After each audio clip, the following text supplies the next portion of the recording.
Board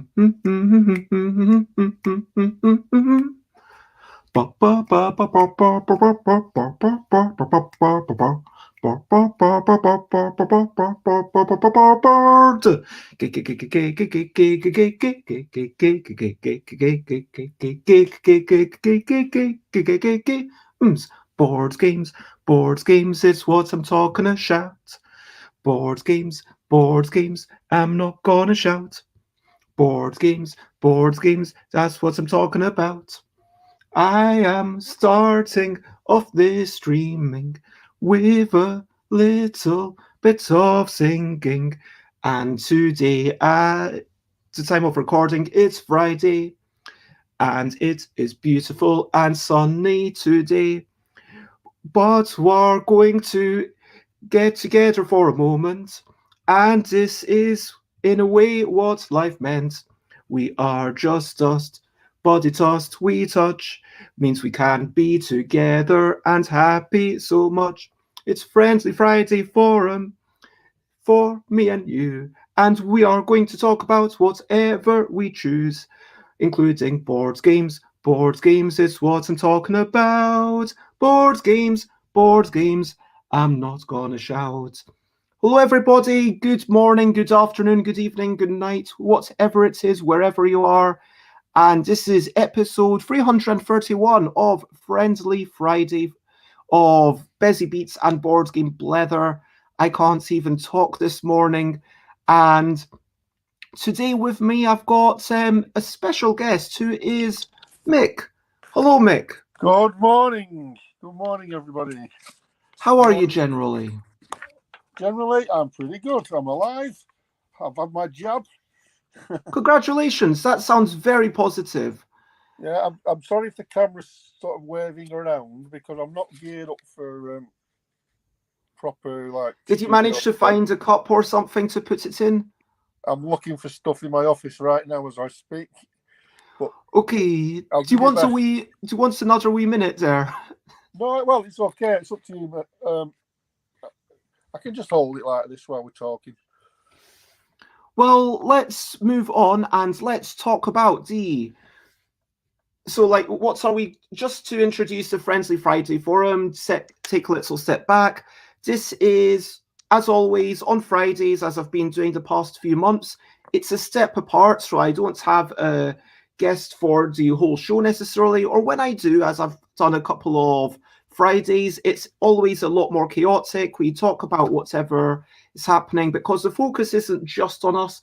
The focus is very much on you, what you're up to, how things have been going, and we might talk about this and that. You can do the whole chaotic shenanigans and get me to do some of these semi-random tasks that will probably try out some web game. I've heard about something called Guardsick, which is about guessing pictures, and we'll try a wee bit of that, because even though it's not a board game, and this is ostensibly a board game show, we might talk about that. We might talk about Board Game Arena and everything that's been coming up the past wee bit. And hello, Nicholas. It's lovely to see you. But let's crack on with it. And let's crack on. And let me ask you all, if you're in the crowd, what have been some of your recent highlights, living life and seeing the sights, recent highlights, playing games and other delights, recent highlights. So what have you been up to that you want to share, whether it's a meal, whether it's how you feel, whether it's something that's just a nice wee wonder that you've had?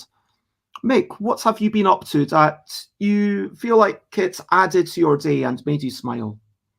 Okay, well, I've got a concept in my life called elephant hunting. I don't know if you're aware of elephant hunting. I'm happy to share. I am not familiar with elephant hunting. Does anyone else know elephant hunting? And morning, Rob, it is, of course, lovely to see you. But yeah, what is elephant hunting? I assume you do not mean literal elephant hunting. No. I'm glad to hear that. Because if I'd said I'd shot 2 elephants in the last week, you might be a bit concerned. But let me explain. I learned this many, many years ago. Essentially, most people, or many people, like to make lists. jobs to do. And the list will consist of lots of quick jobs and perhaps one or two big jobs. And what happens generally for many people is they'll have this list and there might be 30 things on it. And in their head, they're thinking it will be, I'm going to get all these little jobs out of the way, and then it'll allow me time to concentrate on the big one, on the big stuff. The problem is that as you're working your way through the list of small jobs, more small jobs come in. And essentially what happens is you never get to the big stuff. And the reason it's big stuff is because it's important. And every day that you don't get to it, it's one day nearer to the deadline, which in itself leads to stress and pressure. So elephant hunting is a concept is I never do the little jobs, I only do the big stuff. And on my computer near the printer, there is a big elephant that I got from a charity shop to remind me to do the big stuff. And in the last couple of weeks, I've managed to do 2 of my big tasks that have been hanging on for ages. And I've set my goal that, right, I am going to kill this elephant today.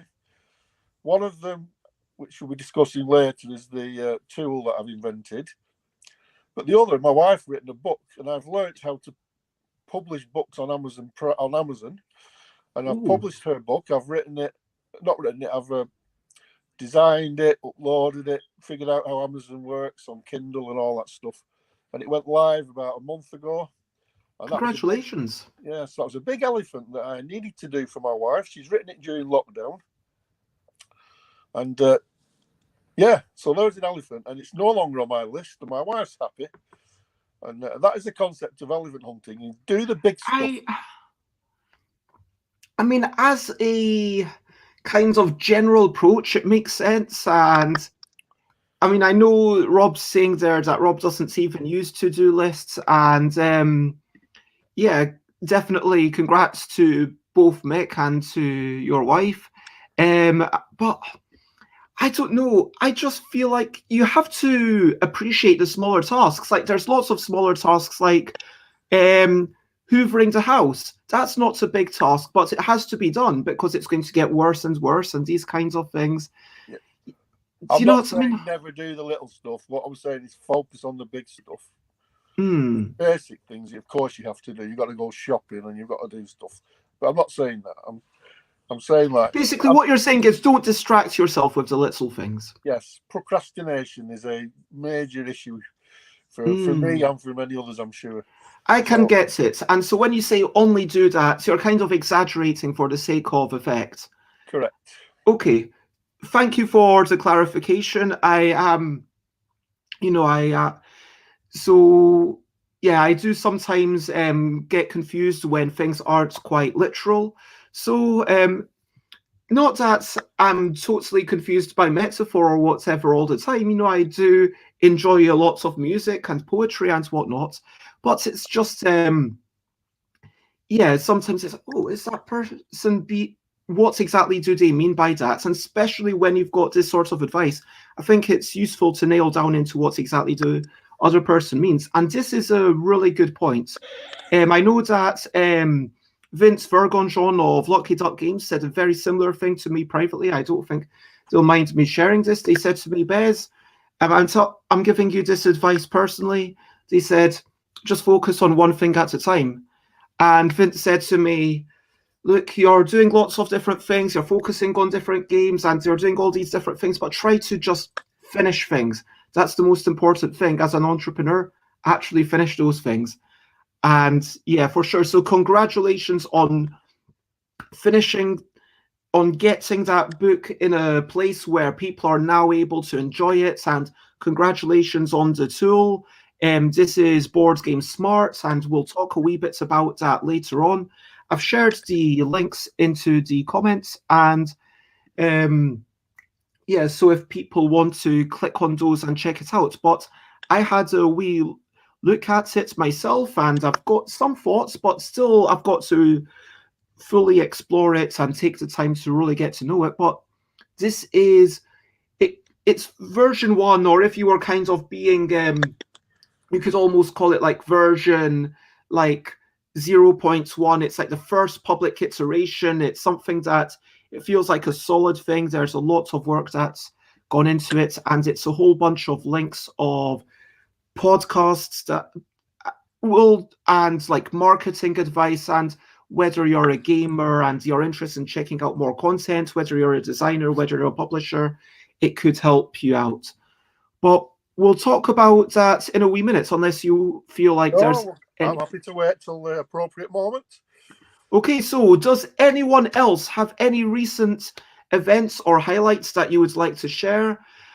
And I know that sometimes people can feel shy about sharing, so I'm going to say that today, well, let's start with yesterday, okay? Because I normally try and catch up since yesterday. Yesterday, in case you weren't aware, yes, of course, it was an April Fool's. Dina hasn't actually done 330 episodes of Dina's daily digital discussions, and I was wearing a green shirt just for that one day. I actually can't remember the last time that I got up and I put on a shirt that wasn't red, because yeah, at least for however long it's been, I sometimes, but no, and then we kind of had a bit of a role reversal. It was like an alternate universe thing, and it was a lot of good fun with Dina interviewing me, and then we chatted about it. So I didn't see that many April Fool's jokes, which slightly disappointed me. I saw Paul Grogan, who got a package from CG, which was actually a jigsaw, and Paul going, wow, look, it's got 1,000 components, and all of these components are completely unique. These printing costs must have been astronomical. And oh, I wasn't happy about this. CG's normally quite good with rolls, but they didn't have any rolls in the box. Thankfully, my partner is quite familiar with these kinds of games, as I hear are called jigsaw puzzles. And anyway, I tuned in for Dina today, but I guess this show will do. You do have Mick after all. And in case people haven't seen what's other... Oh yeah, Z-Man had a thing. And if you check my Twitter, I retweeted that. I don't know if you saw this. Z-Man had a Choose Your Own Adventure book where you get to pretend that you're at a convention, and then you follow the little things, and then things get a little bit surreal with someone... I'm not going to say spoilers, but it's a mixture of realism, of, hey, you are totally at a convention, you're not reading a game book at all, you're definitely not and it's kind of knowing, nudge, nudge, wink, wink, and it takes you about 3 minutes to play one version, or maybe if you're a very slow reader, like if you go through all of them, maybe it'll take you 20 minutes to go through every single option and experiment with them a bit. And yeah, I would just recommend that. Also on Board Game Arena, there's the Easter egg hunt, which is a good thing. I procrastinated a little bit with that, I'm not going to lie. I did procrastinate for a few hours watching Twitch and playing with the Easter egg hunt and clicking around. I only managed to find 14 Easter eggs. If anyone else has gone on to Board Game Arena to find Easter eggs, let me know how you got on, because I am not very proud of 14, but hey-ho, I feel like I should have stopped at 1, because you get an achievement for 1, you get an achievement for 20, but anything in between, you're just going to be like, oh, why can't I find the next one? And I'm sure that I clicked everywhere from the main page, but it's 14 out of 20. 14 out of 20, and there's still, that's less than 3/4 of them. Have you checked this out at all, Mick? I have not. I didn't know it was such a thing. It was, it's a new thing that they launched on April Fool's Day. They also had like a board game arm that was an okay joke, but it was actually launched the day before. It feels like it was launched a wee bit too early to my taste. I saw but that arm. I didn't read it, but I did see it. I thought, oh, they had a video of like an arm that was an April Fool's joke, except that it's time-stamped 31st of March, which feels a bit odd. Yeah. Because April Fool's joke, time-stamped 31st of March. I understand you're in a different time zone. But yeah, the Easter egg hunt, that's going to carry on for the next 14 days. So you can do whatever you want. Anyway, what else did I do? I managed to write more than 500 words yesterday, which I decided is going to be my daily goal. Every day I'm going to aim to write 500 words. and then I'll put it up on Board Game Geek as the next bit of this book that I'm writing. So I was really chuffed that straight away for the second part, I didn't have any replies. It felt like, oh, I thought that was a really good intro. I thought, someone would reply to that. But then, the third section, like the first table of contents, everyone was loving this, and I got so much support. And people, maybe because I'd shouted about it, I wanted the encouragement. But then for the second thing, no one clicked on the like thumb button. But yeah, please check that out. I will actually do a wee link to that. There, so check that out, and you will read about what I think a game is, and the entire summary of the book, which is in the intro. Basically, do whatever you want, and as long as you do it with kindness and thoughtfulness and compassion, it's probably okay. Other than that, spending time with the family, having a lovely walk this morning, and yeah, bunch of Twitter drama that I'm not going to even get into. But good. So I'm on Board Game Arena virtually every day. I think it's a fantastic site, and the amount of games that they're producing or releasing is incredible. The one I played this week, I kickstarted it, and when I looked at my records, it arrived in August 2018, and I'd never played it. And I spotted it on Board Game Arena, and there was a What game is this? Luxor, it's called. Ooh. It's a Queen's game, same people who made Alhambra and things like that. It's a game for like a gateway game, I would say. Really good fun, very simple to play. It's about 20 minutes, and played it 6 times now in 2 days. And everybody I played it with really enjoyed it. It's so easy to play, and it's a nice little time. It's more than a filler, but it's 20 minutes, and it's a really excellent game. Luxor. So it's now off my unplayed, although it's an interesting question. If I play it digitally, does that mean it's no longer on the unplayed list? Or do you think we need to play the physical copy? Well, in terms of, I feel like the physical copy is still unplayed. Do you know what I mean?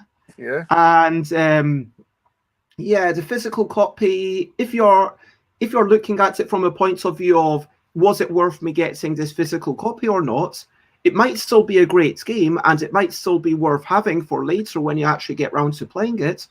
But I mean, what's the point of saying it's unplayed or it's played?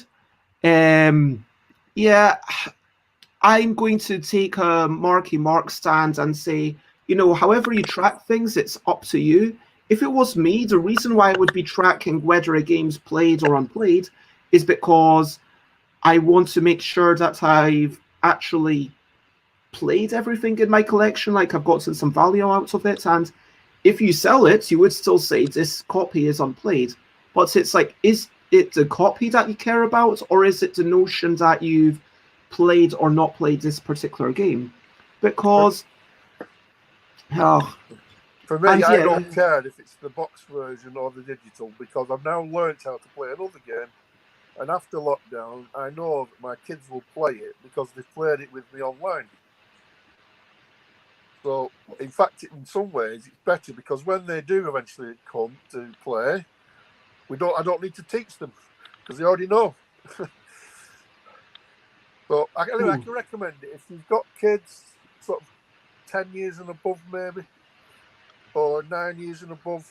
It's a really nice little gateway game, and I recommend it. It's all right for adults too. And Stream Elements is reminding me to have the little, take a couple of minutes to make sure that our sides are healthy and we aren't just sitting in one position the entire day. And I definitely feel, but no, it's up to you and why you're doing this stuff. But that does sound like a lovely game.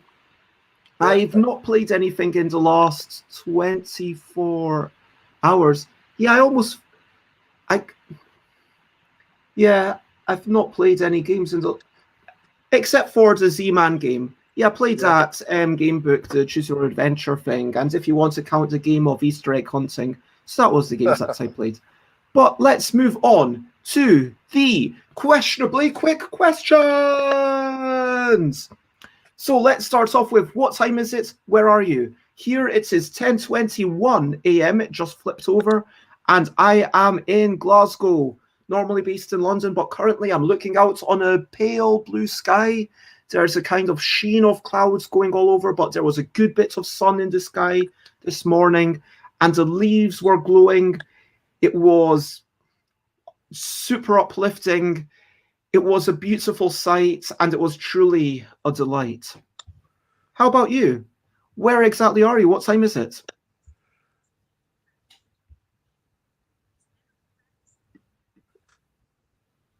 Mick? Oh, sorry, I thought it was waiting for someone else. Right, Oh, I am in Lytham St Anne's, and it's 10:21 for me as well. Lytham St Anne's both is based about in the UK. 4 miles away from Blackpool, so most of you will have heard of Blackpool Tower, quite famous. So I live just a few miles up the road, 10 minutes drive-ish, and I've not even been outside yet because I've been thinking about this morning and doing some updates and doing some various jobs. So for all I know, it's snowing outside. I don't know. I think if it were snowing outside, you would have seen it through your window, surely. Well, in my office, as you can see behind, there's all these games. So I've actually closed the curtains because I don't want the sun shining in and ruining the boxes. So the curtains have never been opened in my games room since 2 years worth. Never. So you haven't even looked outside the window today? No. I got up, had a shave and a shower, did my medication, and straight in the office. So, yeah, I don't even know what it looks like outside today, which is terrible, really, isn't it? You know, you decide what brings you more joy. Like, if looking out the window gives you joy, then yeah, take a break and take that, 30 seconds to look out the window. Yeah. But if you don't want to, then. And Rob says, is Lytham St Anne's well known for golf? Yes, it is. Yes, the Royal Lytham Golf Course. I have actually played on that course many years ago. A friend of mine was a member there, and he managed to get me on there a couple of times. And it's terrible for your game. If you are a golfer, this is not the place to play. It's just too hard. There's about 190 bunkers on this course, and interestingly, the greens, without getting too boring for non-golfers, the greens are like glass. They're so fast, and Wow. they're also really very small. And so if you hit the ball onto the green, it nearly always rolls off into a bunker. And the rough, if you get like 1 inch literally off the fairway into the rough, it's a shot every time. It's rubbish for an amateur golfer. It's too hard. So, on the other hand, it will quickly improve your game, surely. I've never played golf, but it sounds like under these extreme conditions, you would be getting pretty good. Well, perhaps, but to me, it's too hard on that particular course. There's no golf's meant to be fun, and it wasn't fun. It was just too hard. I mean, my ambition was to play on a championship course, so I did. But that's it. I've no desire to go back. That is fair. And so, is there any amateur golf courses, or is it just the one? Lots of golf courses. But the north of England is famous for golf courses. There's dozens and dozens of them. Lots of links courses. So it's nice. Golf as designed by Splotter Spellin. Yeah. Yeah, it's very hard, that course. But it is famous for it. They play about every 6 or 7 years, the British Open. Okay.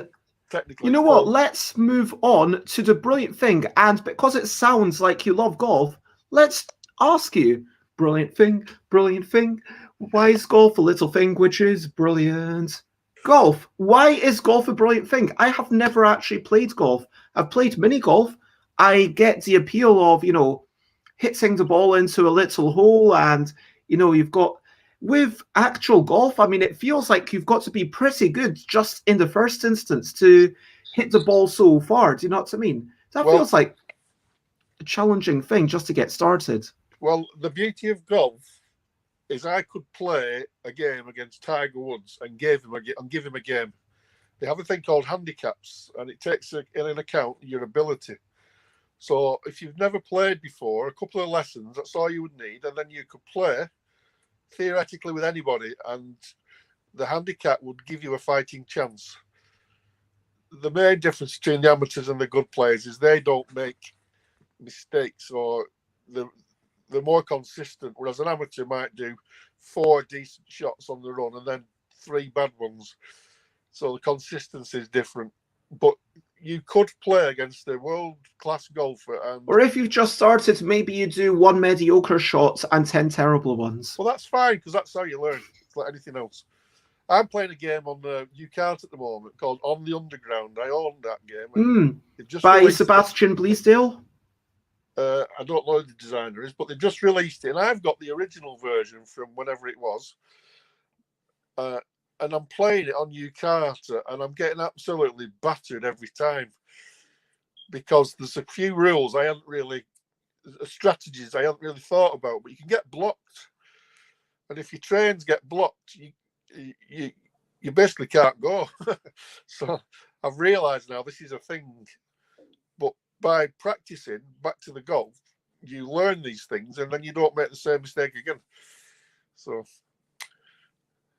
golf and board games, the connection.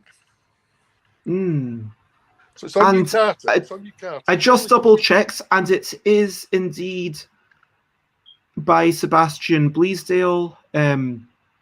And there you can see the new edition of Underground, which I think is a beautiful version. It's a really good game. Another one to recommend. And if you're doing online at the moment, then UCART have got it. And Rob says, in Middle-earth, golf was invented by Bull Roarer Took when he knocked a goblin's head off with a club and it went into a hole. Is that actually canon, or? Because, I mean, that wouldn't surprise me if it was, Discworld or something like that. But Tolkien never struck me as someone who injected that sort of humor into the books. But I could imagine it. Oh, apparently it is canon. There you go. There you go. I've never read any of those sorts of books. You're not into fantasy? Not really, no. That is fair. Although I've got a few fantasy games, but not really. But let's talk more about golf. So with the handicap, that is just literally saying, okay, this is my handicap, so I'm going to increase my score. Well, I'm going to lower my score by this amount. And because if you're generally putting 5 over par, then you say, okay, I'm going to lower my scores by 5. And so then it's very much multiplayer solitaire, which I'm not dissing it. There's definitely a lot of joy in playing alongside someone else. But well, a lot of people play golf, Bez, to get fit. And you're kind of sharing this lovely walk together. It feels like that. And hopefully your balls won't go flying off in totally different directions if you've got, some level of skill. But well, mine still go off in all sorts of directions, if I'm honest. I don't. So that means you get even more walking in. Well, I used to be a decent player when I was a young man, but I'm nearly 60 and my back's not very good, so I don't play anymore. The last time I played, I got an electric buggy to drive me around. That's helpful. But it's fun. But then it does mean that you're no longer getting the benefits of fitness. Absolutely, yeah. So it's almost pointless, isn't it, in that sense? So I do want to remind people, of course, to feel free to comment, ask questions, follow. If you Nicholas, Rob, because I know you well, if you want to jump on, you can jump on. That is totally fair. But we are going to carry on with the Friendly Friday Forum, which is chit-chatting with myself and Mick and maybe you. And yeah, this is where all the topics are on the table. And I say normally with the questionably quick questions, hey, keep the silliness to that bit. But that can dip in and out. But Mick, there was something that you wanted to particularly come on and chat about, which is this tool. So let's actually chat about this tool, the Board Game Smart or BG Smart. Okay, thank you. So essentially, I'm completely obsessed with all things board game, from playing, designing, reading, listening, and I decided about a year ago that I would try to start doing some social media influencing and so on, because I retired recently and what I'm going to do with all my time. So I've become an influencer in the board game genre, if you like. And one of the problems I found as I was trying to get into it was, what do I post about? It's very hard to come up with unique content or interesting content every single day. And you end up having to Google everything and search and so on and so on. And then I started seeing quite a number of adverts for what are called social media calendars. And they tend to be somewhere between sort of $25 and $40, $50. And the problem is that they're really generic. They're designed to help people who are doing social media in any sort of field. And I couldn't find anything that was specifically about board games. And so I decided to create one. And it's Excel based, so it's not an app in that sense. It's Excel based, and because I work in my office, I designed it with me in mind to work on a PC using Excel. But I've sort of tweaked it a bit so it works in Google Sheets as well. And Bez has had a look for me, and it works in Open Office as well. So there's a few things. He mentioned something called Numbers in Apple Mac. I've never heard of Numbers. Is it a spreadsheet tool of some sort or something else? Yeah, exactly. It's like the inbuilt Apple way of opening things, and it doesn't work in that because for whatever reason the internal links don't work, which does take a lot of the ease of use away, sadly. But obviously all the text is still there, it's just formatted not so well. I do generally prefer OpenOffice anyway. Right. So it works in Open Office, it works in Google Sheets, it works on PCs, in Excel, obviously. I don't know if it works on a Mac in a normal Excel Mac software, if it's even thing that exists. But anyway, the idea is that the tool is essentially a collection of thousands and thousands of board game related links. With some generic stuff. So, for example, one of the generic tabs is a holiday calendar. And today, what day is it today? I don't remember what day it is today. 2nd of April. So if we look on the tool on the 2nd of April, just for a curiosity, it's obviously Good Friday. It's International Children's Book Day, International Fact Checking Day, National Love Your Produce Manager Day, and so on. Peanut Butter and Jelly Day. And the idea is all these different random holidays would lead me to a potential board game. So it was like a prompt.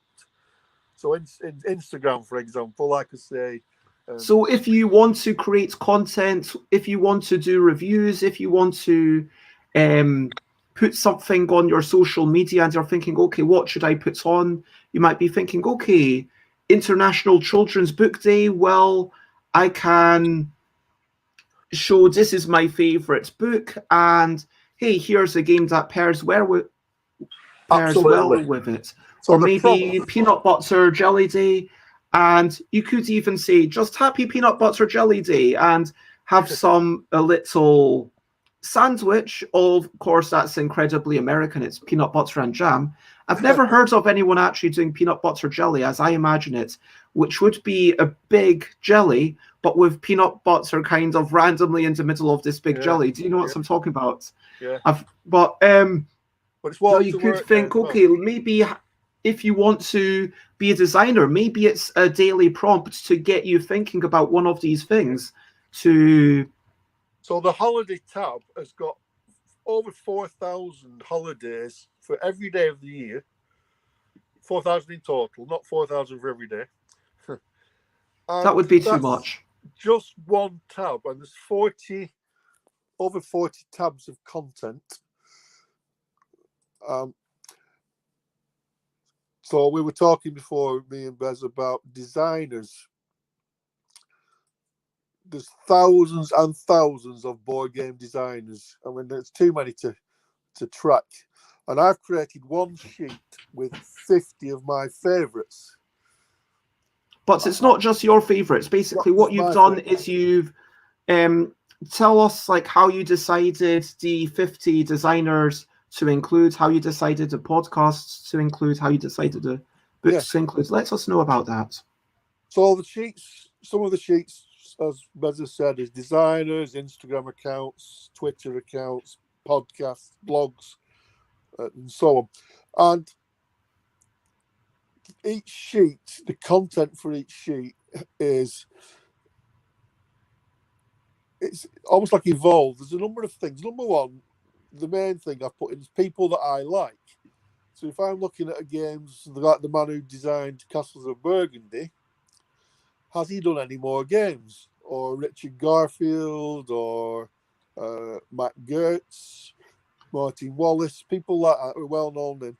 So people that I like, I've been onto the Board Game Geek website and found the link to these designers. But then I've also done some searching on Facebook groups, and people have done polls of who's your favourite designers and so on.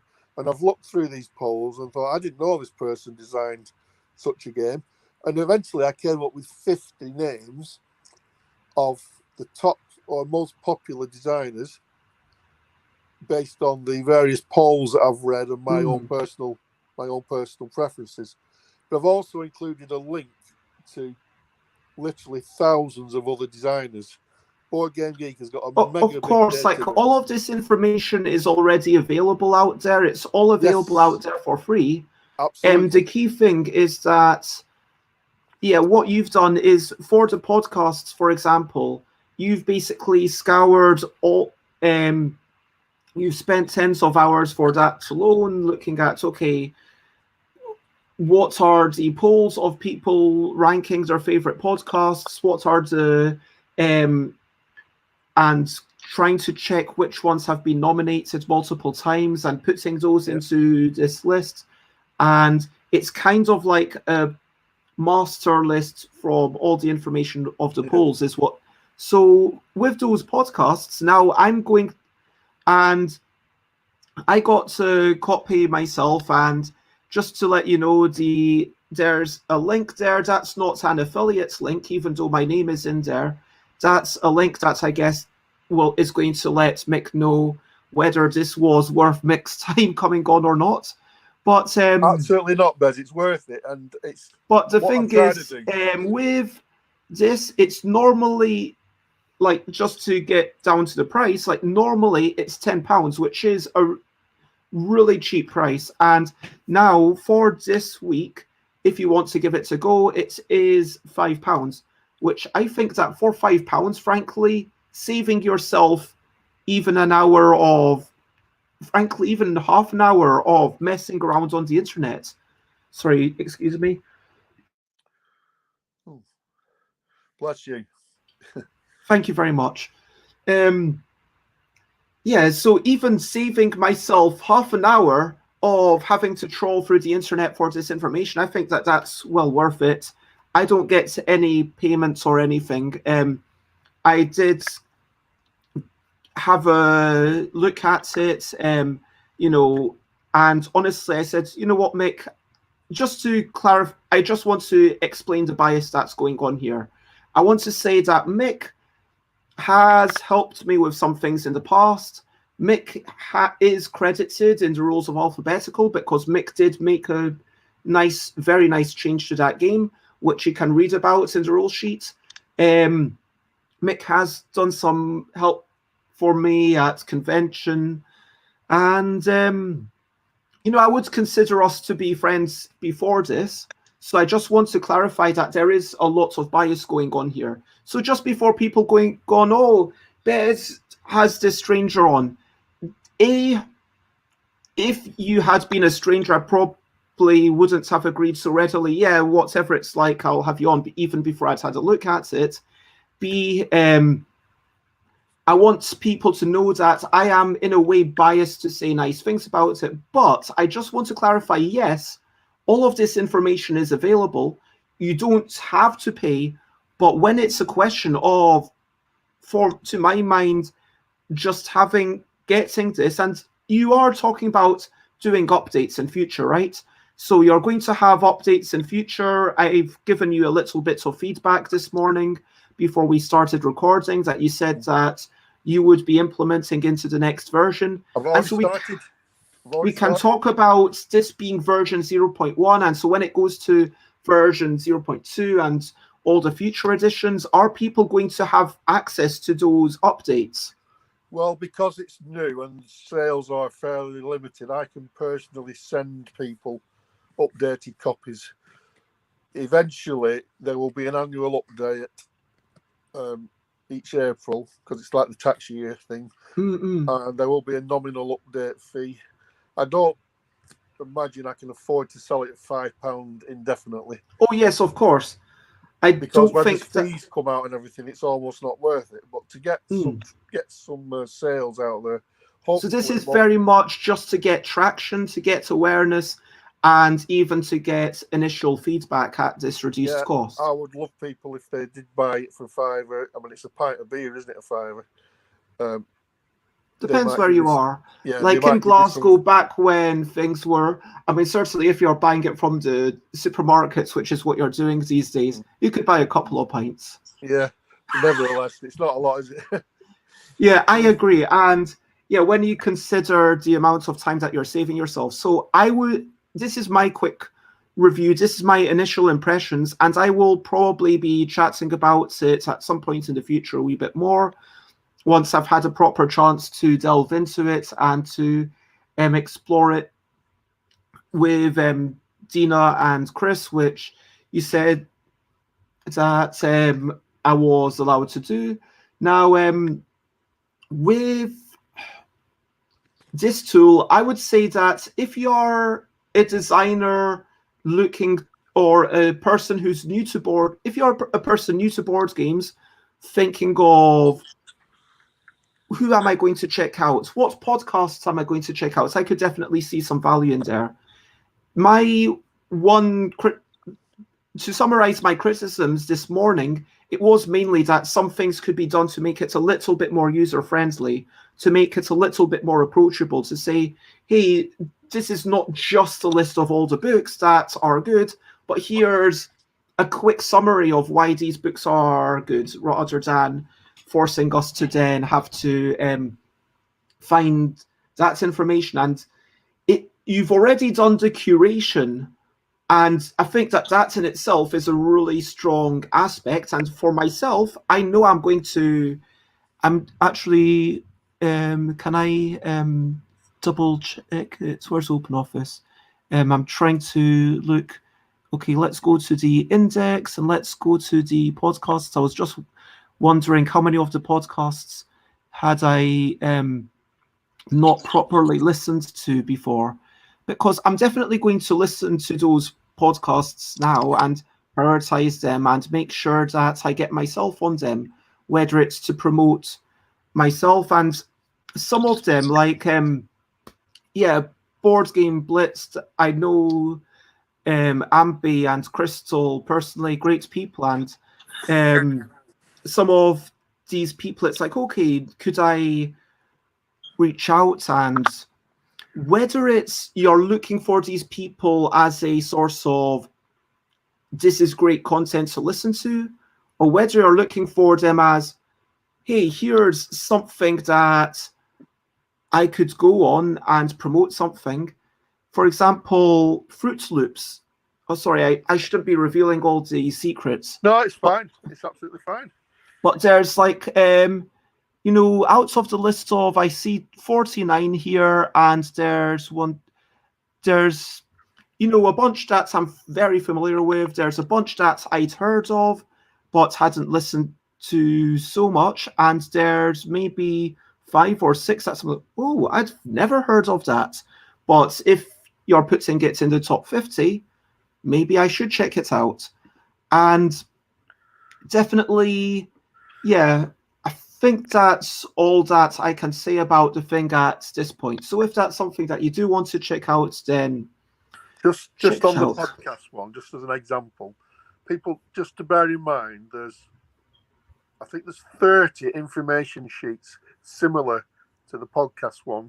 There's some tracking sheets as well, but essentially the podcast, as well as listing 49 that I think are worth listening to, there is a master list that somebody's put together of podcasts. And there are hundreds of board game related podcasts. It's incredible. So there's a lifetime of listening just on that one sheet. And if you're into podcasts, so you do a lot of driving or something, keep you going for the rest of your days, really. And that's just one sheet. I noticed somebody yesterday was doing something on Instagram, which was Mechanic of the Week. Board game mechanics is another sheet where, for example, there's about a couple of hundred board game mechanics. So if you like, for example, push your luck games, there's a link to the push your luck games, and then you can see online a list of push your luck games, for example. And just for argument's sake, there's over 3,000. So if you like push your luck games, there's a list of 3,000 games that would tick that box. And that's just for one mechanic. And so you end up going down this rabbit hole. Here is where I have a slight maybe concern about the approach, because it's not, if you just, and I understand that, for example, looking at the prints and play games, there's links you've kind of found, okay, here's the best links, but it's just, okay, here's all the free print and play games 0 to 9, A to D, and then you've got these external links, so lots of them are on Board Game Geek, and these are, again, things that if you're interested in these things, you could spend time searching for them, but here it makes it a little bit easier. But then, and good morning, Alex. It is lovely to see you. I'm just talking about Mick's creation, which is Board Game Smart, which you can currently get a 50% discount for. It's not an affiliate link. I don't get any kickback or anything, but it's basically Mick saying that, you know what, this is an early version. It's like, and try it out. And anyway, what I feel is that it can be overwhelming, and that to me would be the thing that does take it to the next step, having that little guidance of not only, and this is the problem, isn't it, that you can always do more, that you can always make things a little bit better, you can always improve it. I mean, you can make a game, and then everyone here knows this, that you can, well, if you don't, let me tell you that you can work on a game and it can be in a state where you can publish it, and then you can sell 3,000 copies and be happy with it and be proud of it. And then and of course I'm talking about Yogi, and then another company picks it up and you say, hey, can we change this 1.5 cards? And they're like, okay, sure. And then because it's not quite perfect, but then you bring out the sequel, Yogi Guru. And then afterwards, you're like, oh, wait, one of those cards in Yogi would have been better in the sequel. And even with such a simple game, you can end up having, it's never perfect. And so I just want to acknowledge that. But at the same time, I do want to also acknowledge that, it is, there's almost too much stuff. Yeah, it can be intimidating. And the curation, the guide is what's really key here. Do you know what I mean? Yeah. Well, like I said, it's the first iteration. Mm-mm. It's out there. It's an elephant that ticked off, and we'll see how it goes. For a £5, I think. I would honestly recommend. I'm not intimately familiar with everyone's financial situation, but if you are someone who occasionally has, a little treat, if you're, unless you're in such dire straits that you can't have, your own financial situation. I'm never going to say, because, I know there's some people for whom like £10 might be their entire, thing for the week to spend on food and everything. And if that's you, then, Guys, can I jump in there? Sure. If anybody finds themselves in that position where they can't afford £5, seriously, I will give them a copy for free. That's very good. If they contact you and you put them in touch with me, I don't want somebody to miss out because they haven't got £5. That's super lovely of you. But for people who are in a situation where they are, in a decent situation, like you cannot, honestly, I am privileged that I am getting a stable income. And it's like, for me, I just know that I'm going to get definitely value out of this. I can see it. So, and to locate, I would, based on initial impressions, and bear in mind, this is £5 just for the week. I would recommend it. I am biased because we are friendly. I just want to reiterate that. I am biased. I can't think of any other way. Like, there's the bias of familiarity. There's the bias of the fact that I just noticed that my blog is in your list of 25 blogs to check out. I'm also biased because you mentioned, because you named the discounts code after me, and that makes me feel important. All these things are going to bias me. I just want to be aware of that. But based on I do honestly feel like right now, this feels like, really nice. Well, the thing is with your blog, it's always an entertaining read to start with. And if you can't support your own friends, then what's the point? So, incidentally, guys, on the chat, I'm on my phone here, so I'm not very good on the chat. But to everybody who said hello in the chat, hello back. We've got a few faces, and so we've had Nicholas and Rob, and there's at least one or two other people that I've seen who are just lurking. But it's lovely to have you all, and whether you're lurking or whether you are, engaging. But I want to move on from that because we've already chatted quite a bit about it. As I said, absolutely. I will. But Mick, if you want to crack on with the rest of your day, I understand that. I'm happy to join in. It's quite fun. So this gets me to the next part. Is Mick normally in chat? Mick is not normally in the chat. Mick is someone that I know from the before times, if you might call it that. So Mick, how did we got to know each other on Board Game Trading and Chats UK, I want to say. And the first time we met was at the UK Expo in Birmingham. But had we not chat? I'm sure we chatted online first. I don't know because my memory is not what it was.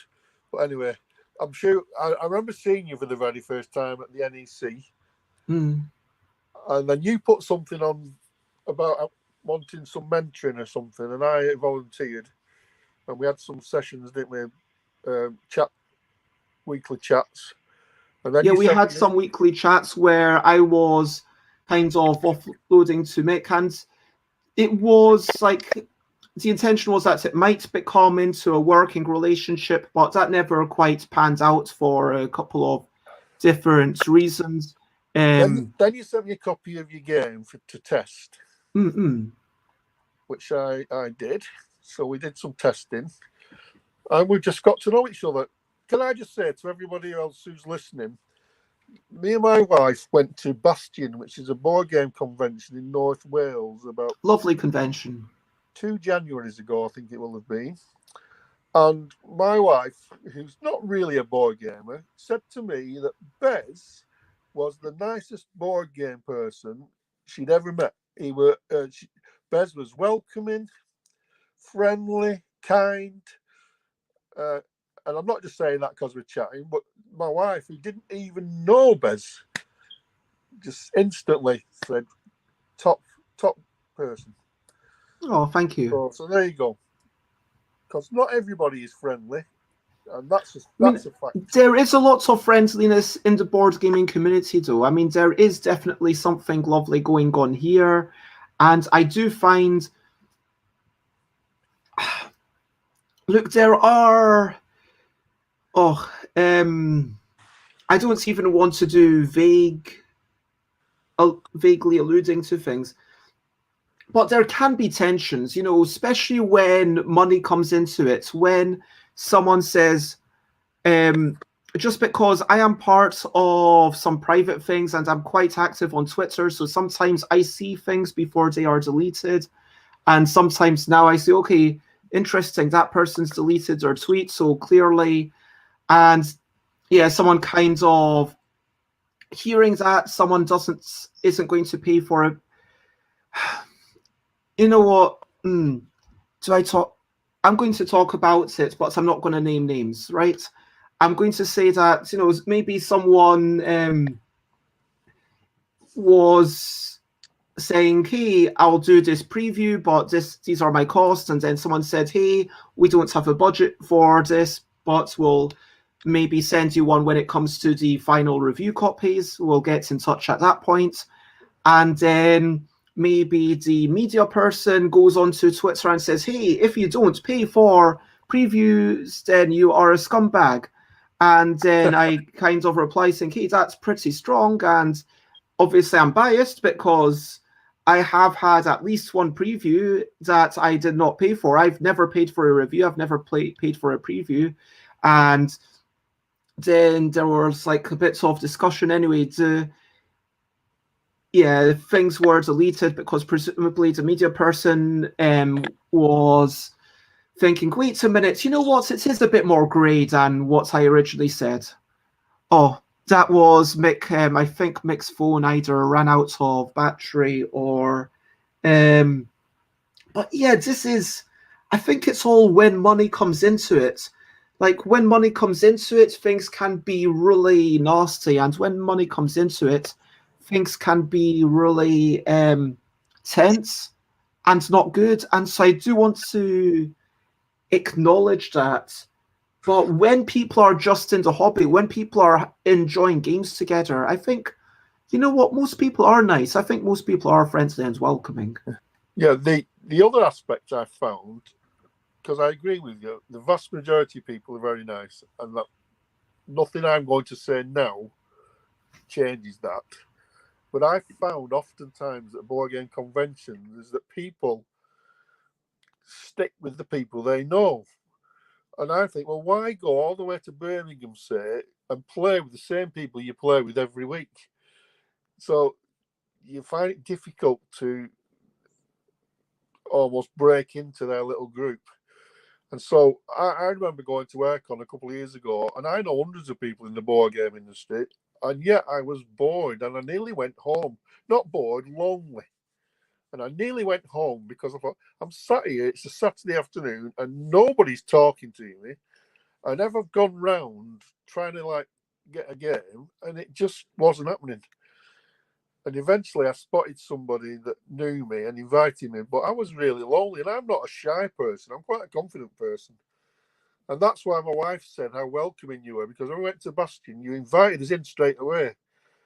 So I just think it can be difficult if you're not an outgoing person. Even if you are an outgoing person, it can be difficult to feel included in some things. I think parts of that might be because I go to Bastion and I am a new face myself. And so parts of me doing that is because I am an extroverted person. I really like interacting with people. I do enjoy getting to know people. But B, as a new person myself, I am, trying to get to know the people. I do feel like if I go somewhere, like Bastion is so lovely because everyone's staying in this youth hostel together, and maybe I've talked about it too much. Just for the people who've not remembered what it's all about, a bunch of people, about 100 people maximum, I think. And then there's 50 people staying on site, and maybe another 50 people who stay in their own homes or whatever off site. And it's this youth hostel that no one's using at the time, so they've just rented it out for the better part of a week. And then at the end of, the 4 days, so you maybe arrive on Thursday and then you leave on Sunday. And by the end of that, you're going to recognize a lot of the people by face, potentially. And then you'll walk through the room, and even if you came and at the start you knew maybe 1, 2, 3 people, which is the way it was for me when I went back in 2019. So 2019 was my first time. Was it? It might have been 2018. I'm struggling to remember. But anyway, so Yvonne invited me, which was super lovely of Yvonne. And then I loved it so much that I kept going back, because you do develop these relationships. You do get to know people. You get to know, oh, that's the person. Oh, it's Dr.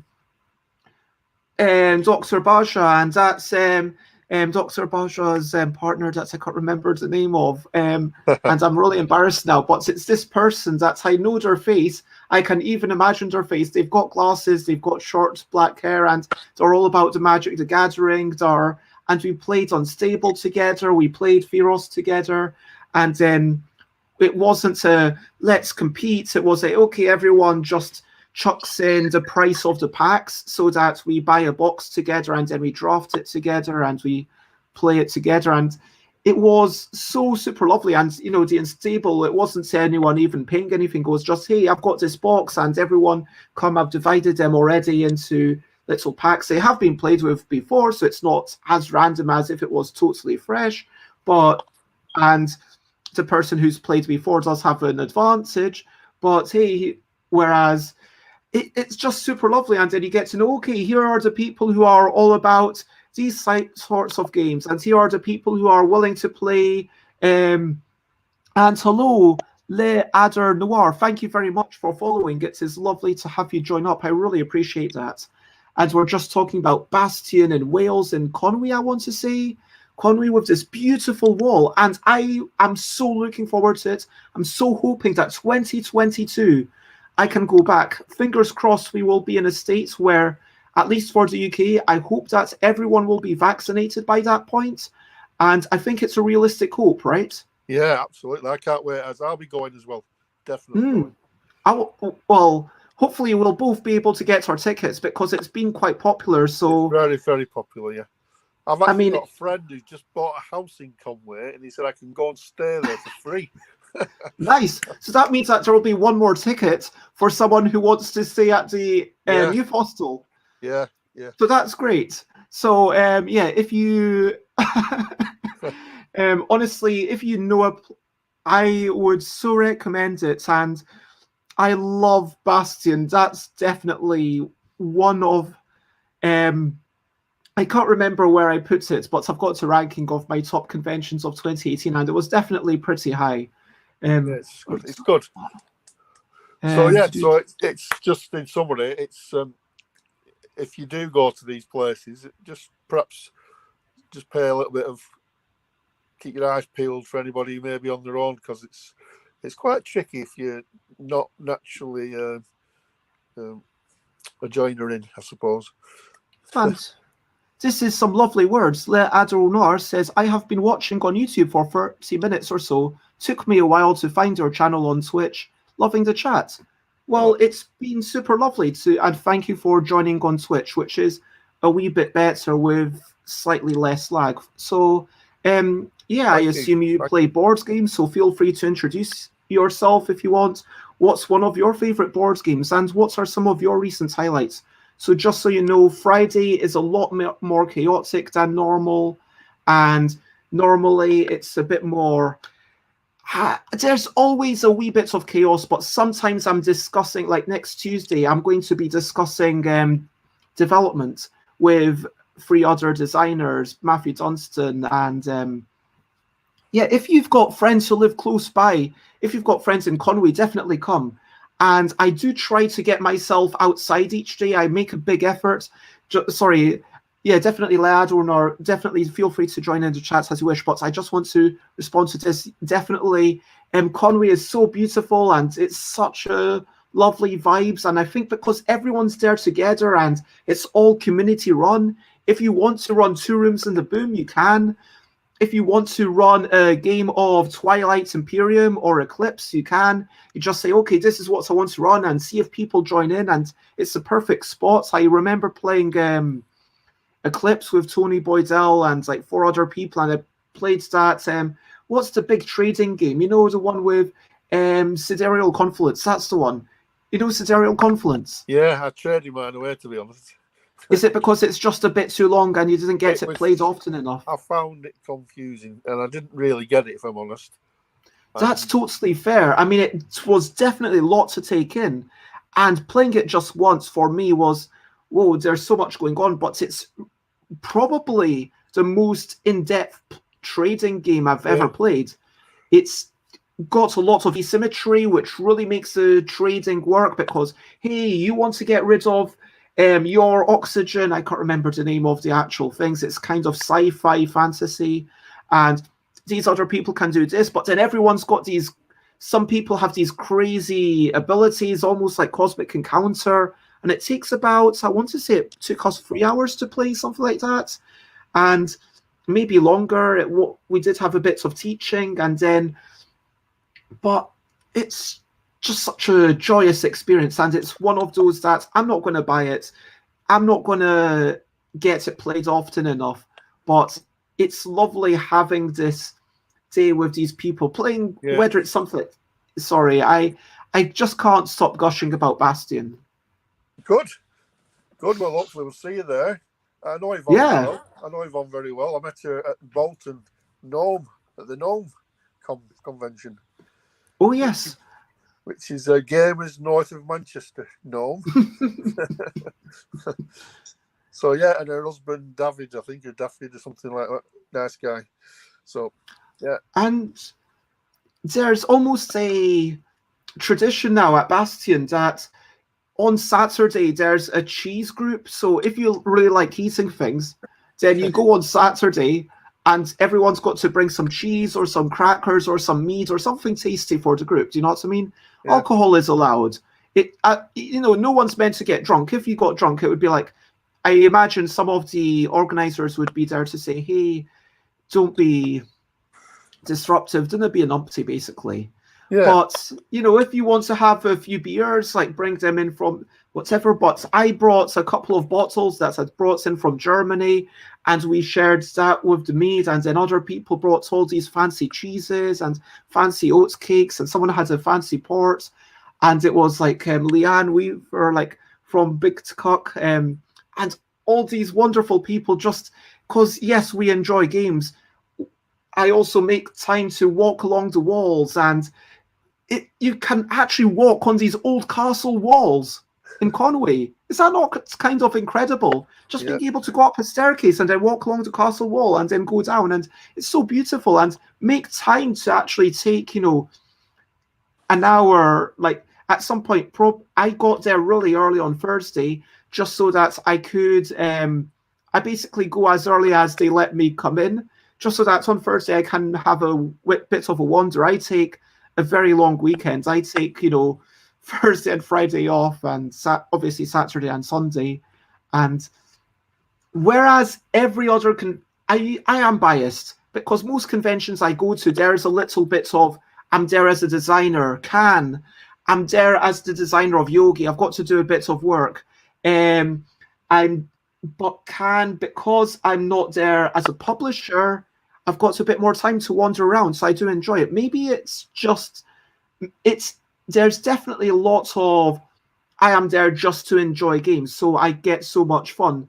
But also, there's an aspect of it is just a lovely vibe, and everyone sleeping in the youth hostel, to my mind, facilitates so many good things. You can play games until 1 a.m. and be like, okay, you know what? I am a bit tired, but I'll go for one last game, knowing that you will be in bed within 5 minutes. So it's not like UK Games Expo, where even if you're in the closest location, it still takes you a bit of time to wander over. Or normally, if you're in Birmingham, then it takes you like 40 minutes to get the train, and you've got to make sure that you're catching the train at a reasonable time. It's, hey, my bed is literally just upstairs. So yeah, sure, I'll go for another game. And then you go in for breakfast, and then you make your breakfast, and there's already people playing games, and then you see everyone, and maybe someone's in their pajamas because it's like that, it's casual. And not too many people, says Le Adder Noir, just enough to meet a variety of people, but not overwhelming. Yes, 100% agreed. Do you think that's a good summary of it? Yeah, I think it's a fun weekend. Like you said, Conway itself, the town, is a beautiful place, and just a couple of miles out of town, there's a harbour with a lovely cafe and a restaurant pub type place. And on a sunny And there's day, a special mussely place, like mussels, sea mussels, if you like mussels. not for me. Not really into More fish. for me. But this harbour is beautiful, and a couple of miles away, go and have a drink, a meal. I'm usually driving, so I don't bother with the drinks. But we didn't stay in the place itself. We got a place in town in a hotel because my wife didn't fancy youth hosteling. Because obviously we're getting on a bit now. Yeah, that makes sense. And if you are staying in the youth hostel, then I think it's 4 beds in a room, and you need to be aware that you might on the thing you are allowed to say what kinds of room would you like, and if you want to go with someone else, if there's a friend that you're going with. For example, when I was going with Yvonne, it was okay, we will be in the same room because we know each other, and that makes sense. And if you're okay, I want to be in a room of this gender, they can accommodate that for you. And so they do try and make things comfortable. And for sure, the organizers, everything comes down to the organizers, who are just doing this because ultimately they wanted to play games with their friends.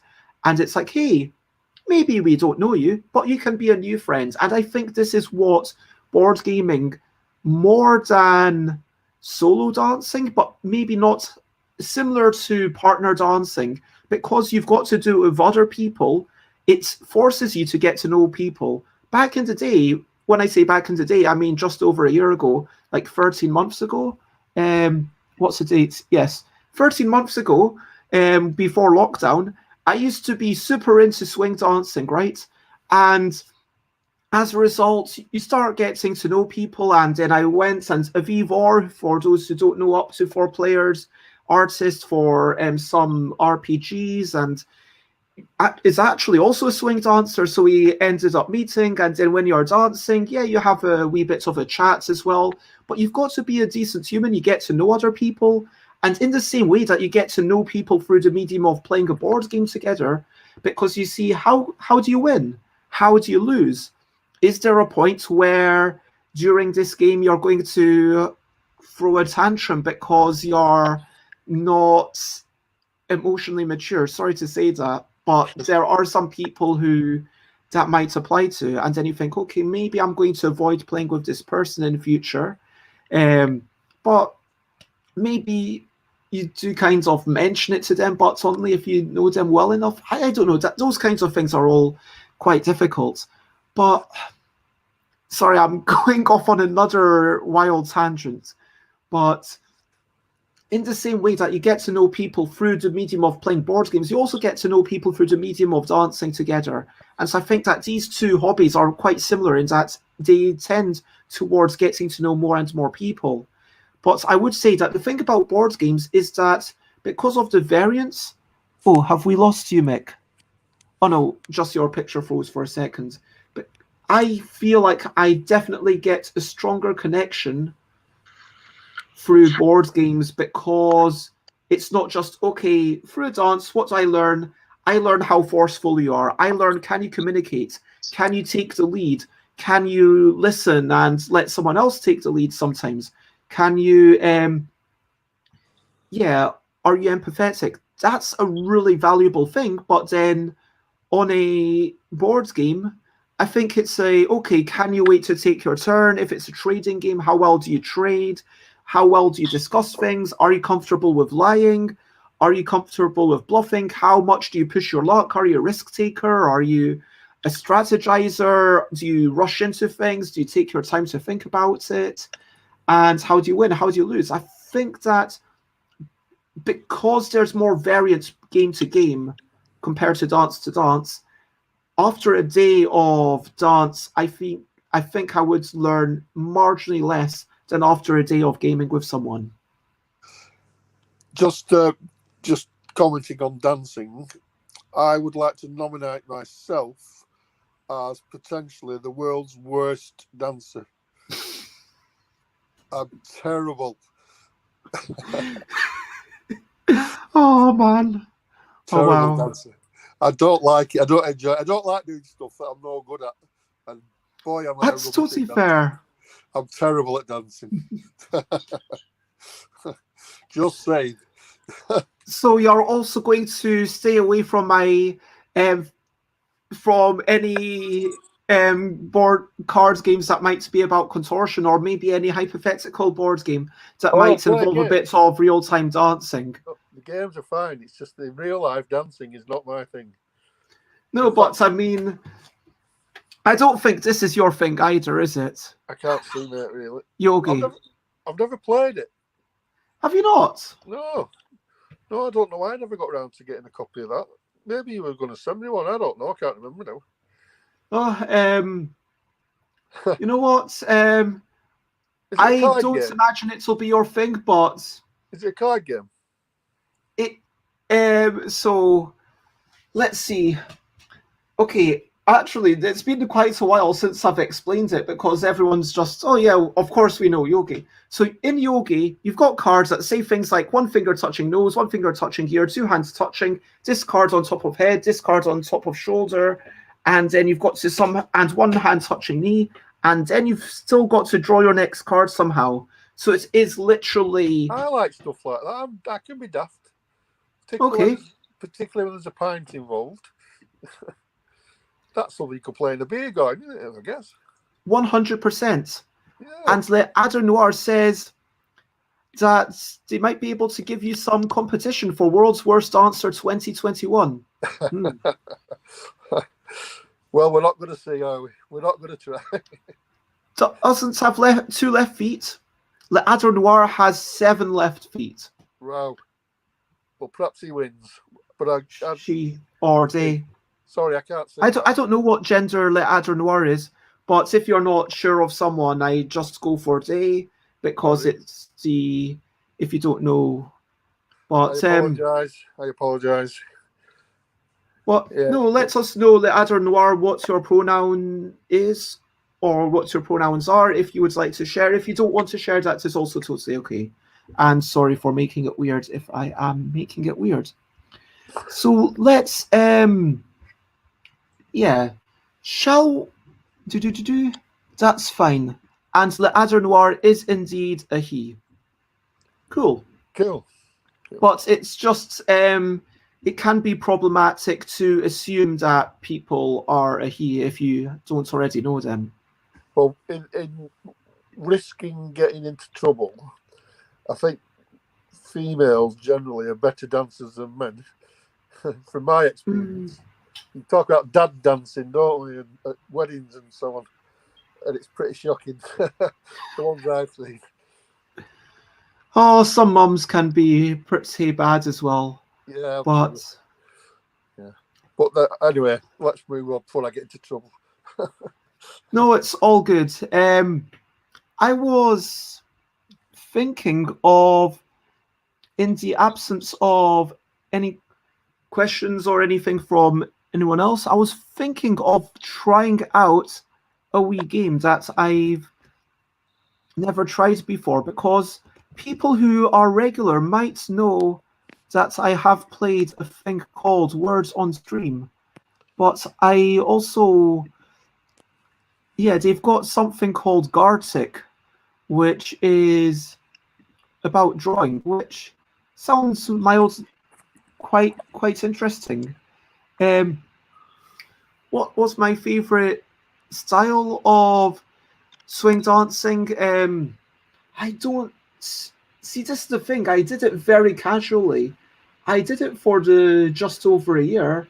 Before that, I did a bit of salsa, but in swing dancing, I think you kind of need to know. It was two. I think I want to say 8. There's 8 steps. 1, 2, 3, 4, 5, 6, 7, 8, 9, 10, 12, 4. Maybe there's 14 steps. And it's the one where you go. I'm not going to change the camera to actually show you, because I don't have the best setup to show my full body. But no, it was the one that sometimes 6 steps and sometimes it's on 8 count, and it switches between the two. But I wasn't. Yeah, this is problematic. I should be better at communicating those. And this is actually an issue of my dancing, because I went to all the classes and I went there like once a week, but I only actually went to one of the socials, because when you go to one of the socials, it can be a little bit more intimidating. And you feel like, oh, am I good enough? Because also, I don't know, sometimes it's just about, it's a little bit further away, and that seems so. I'm kind of slightly disappointed in myself now, because I don't have the memories of it.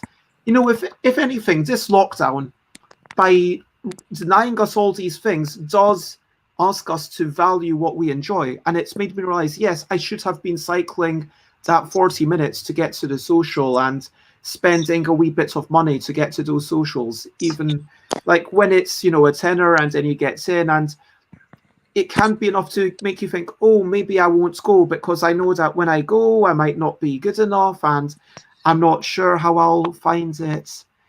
But yeah, my communication wasn't I don't know the terms well enough. So sorry about that, Ladronar, but I appreciate the question.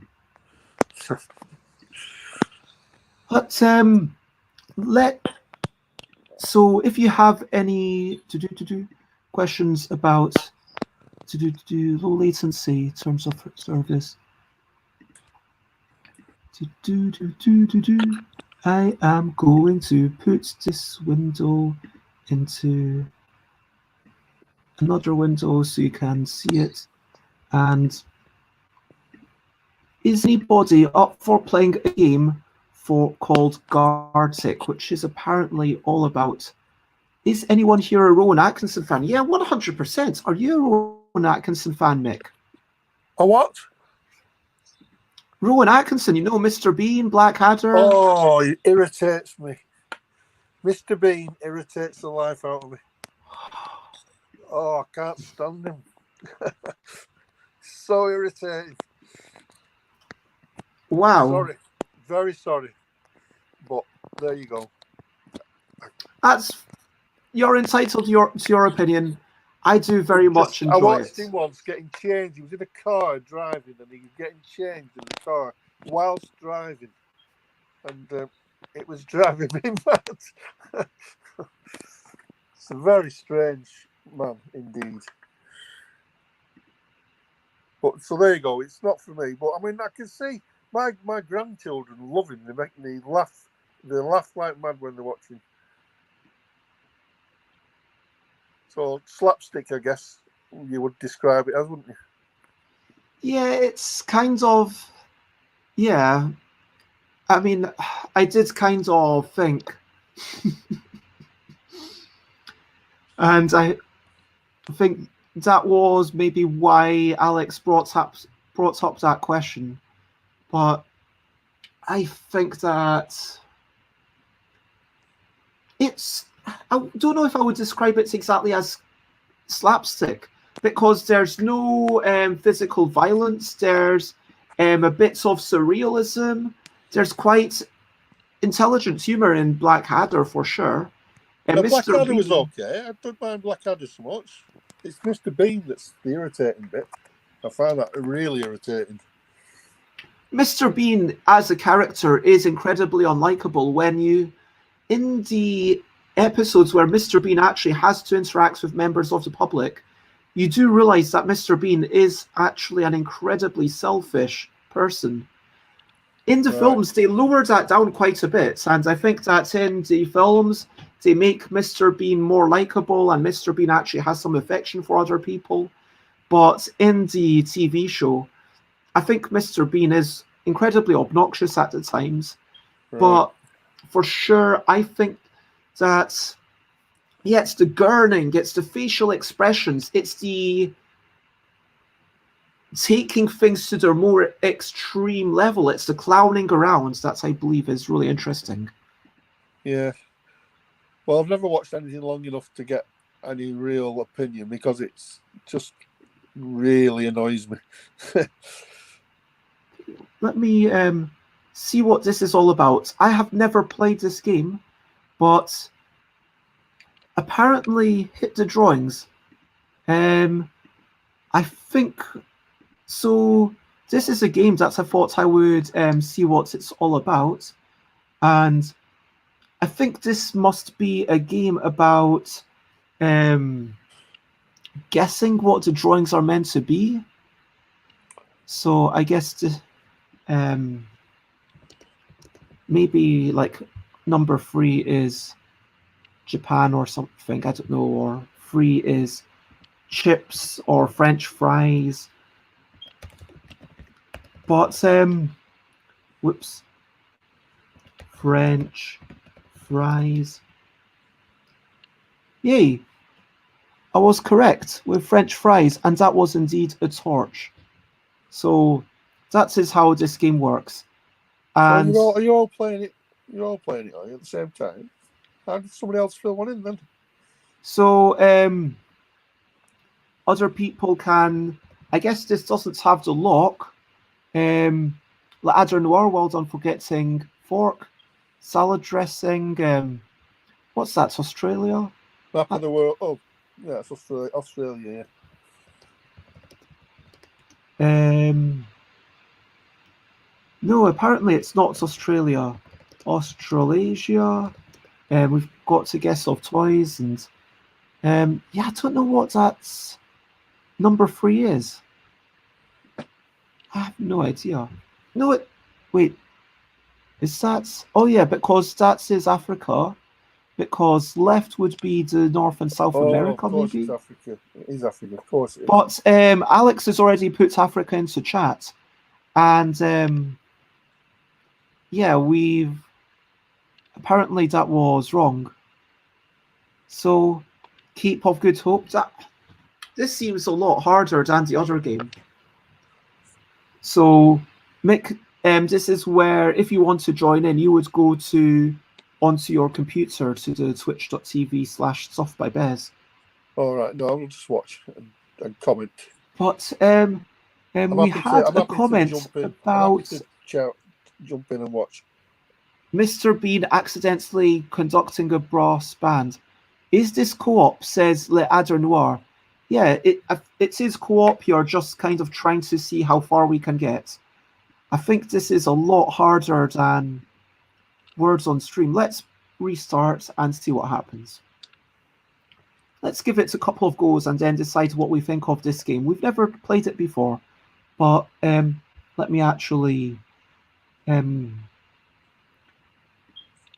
is totally fair. Alex is cooking, so won't be able to do much more. I'm going to change my Twitch quickly to edit category Gartic. Elephant on the right hand side in the middle. We already had Alex guessing elephant. Right, okay. Oh, guitar, nice. I wish that once it showed you guitar, it would kind of go back. Tusk, maybe Tusk.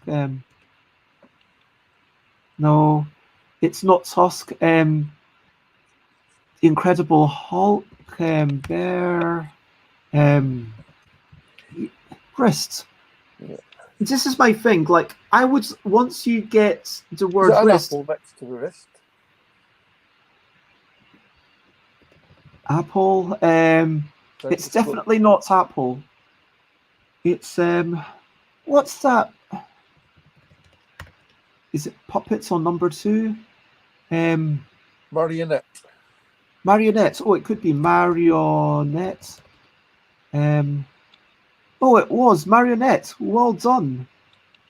And nice.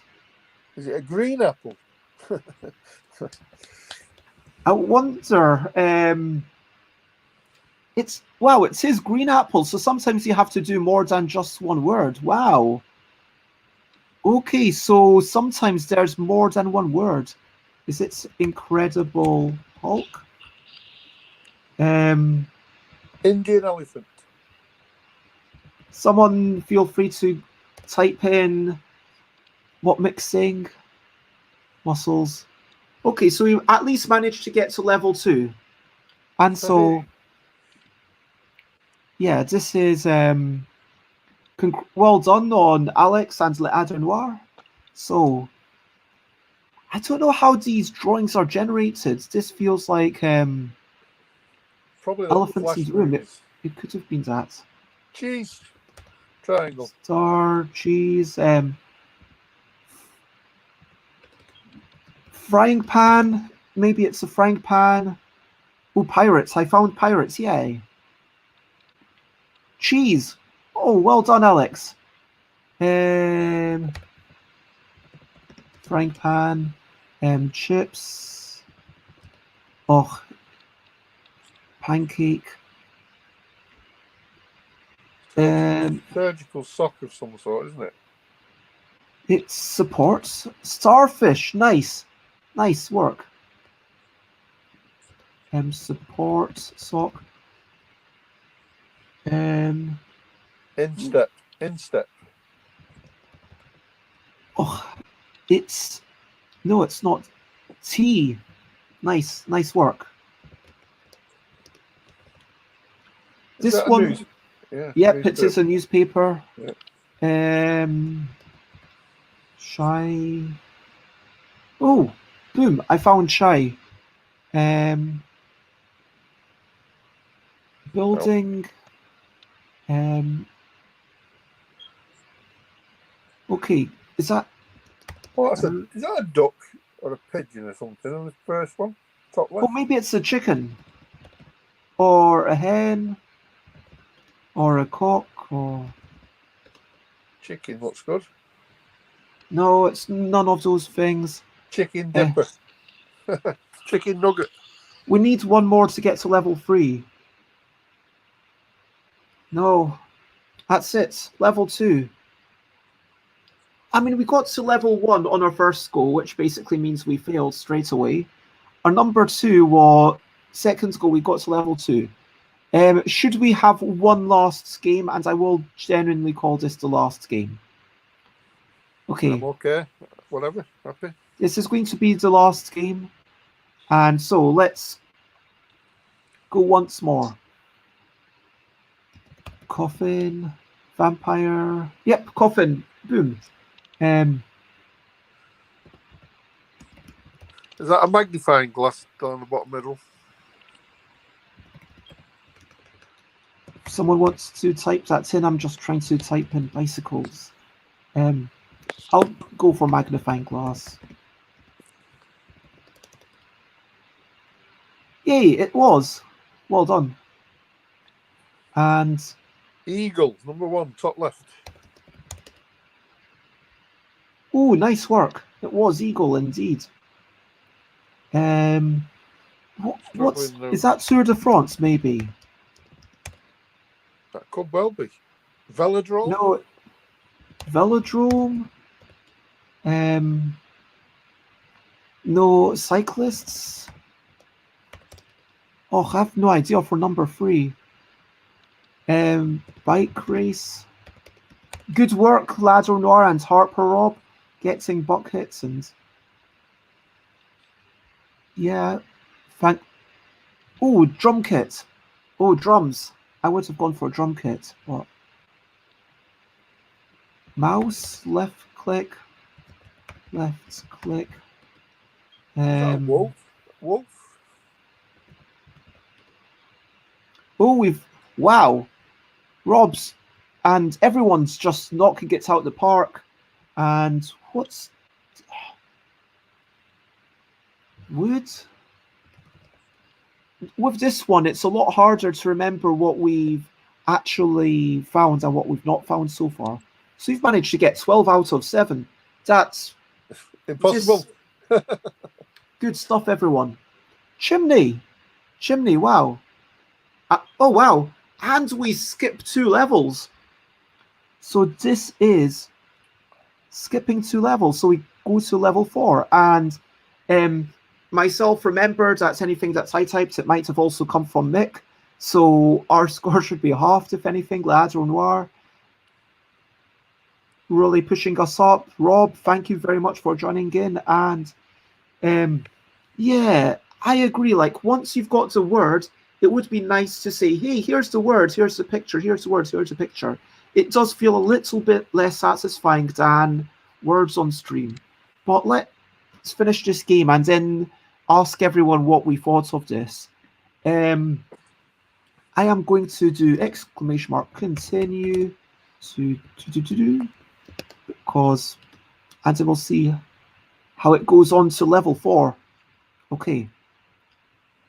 I am worried about this. Book, door, I don't know.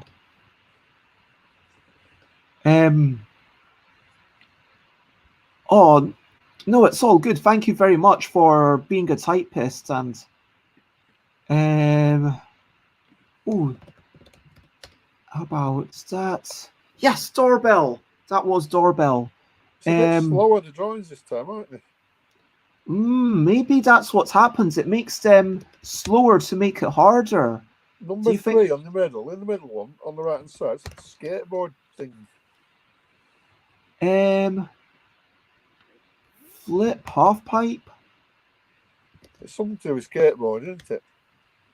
A skateboard ramp or something like that. Ramp, skate park. Oh yes, it was a ramp.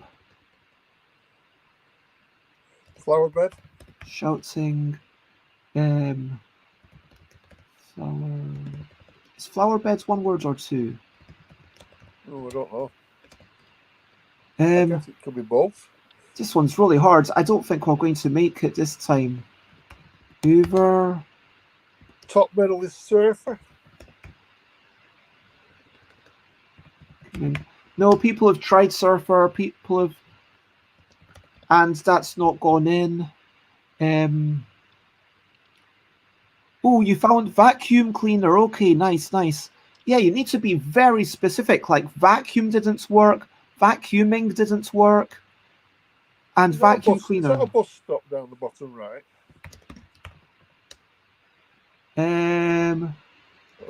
Stop sign. And also, this is very American. Yeah. Arm, hair. No. I don't. Yeah, okay, so we managed to get to level 4. That's okay. So yeah, how did everyone else feel about that? What did everyone else think? I enjoyed it. I felt it was okay, but I didn't feel as involved as I do when I'm playing words on stream. It didn't feel as satisfying because you don't get to see the words and be like, oh yeah, that's the word. Yeah, Rob says meh. I think I agree with that. The Adder Noir says, wow, that was tough. And so, yeah, thank you for allowing me to try that. There is one last game from the same company. So they've got this one thing, Guardsick Phone. So we've tried 2 of the games. And let me take this thing off while I check all the settings. And let me actually, there's no private thing. So let's see what we need. So everything is okay. Yep. So what they're doing is they're selling your information to all these people. So that says how they make their money because it is a free-to-play thing. So store and I'm going to turn that off. Turn the store and access information on the device. That's on, but not for the vendors. And yeah, save and exit. Cool. This is weird. My nickname, Bez. I think you have to draw. You have to actually draw on this one. So, calling is better. Invite your friends to a Zoom call. Each player must write a quirky sentence. Okay, so this is basically telestrations. And then, so yeah, this is telestrations. And, okay, so this is not for... Okay, so this is not for playing on stream necessarily. Okay, I see. So this one's more for playing when people can... Let's see, normal, no rush, secret, sandwich.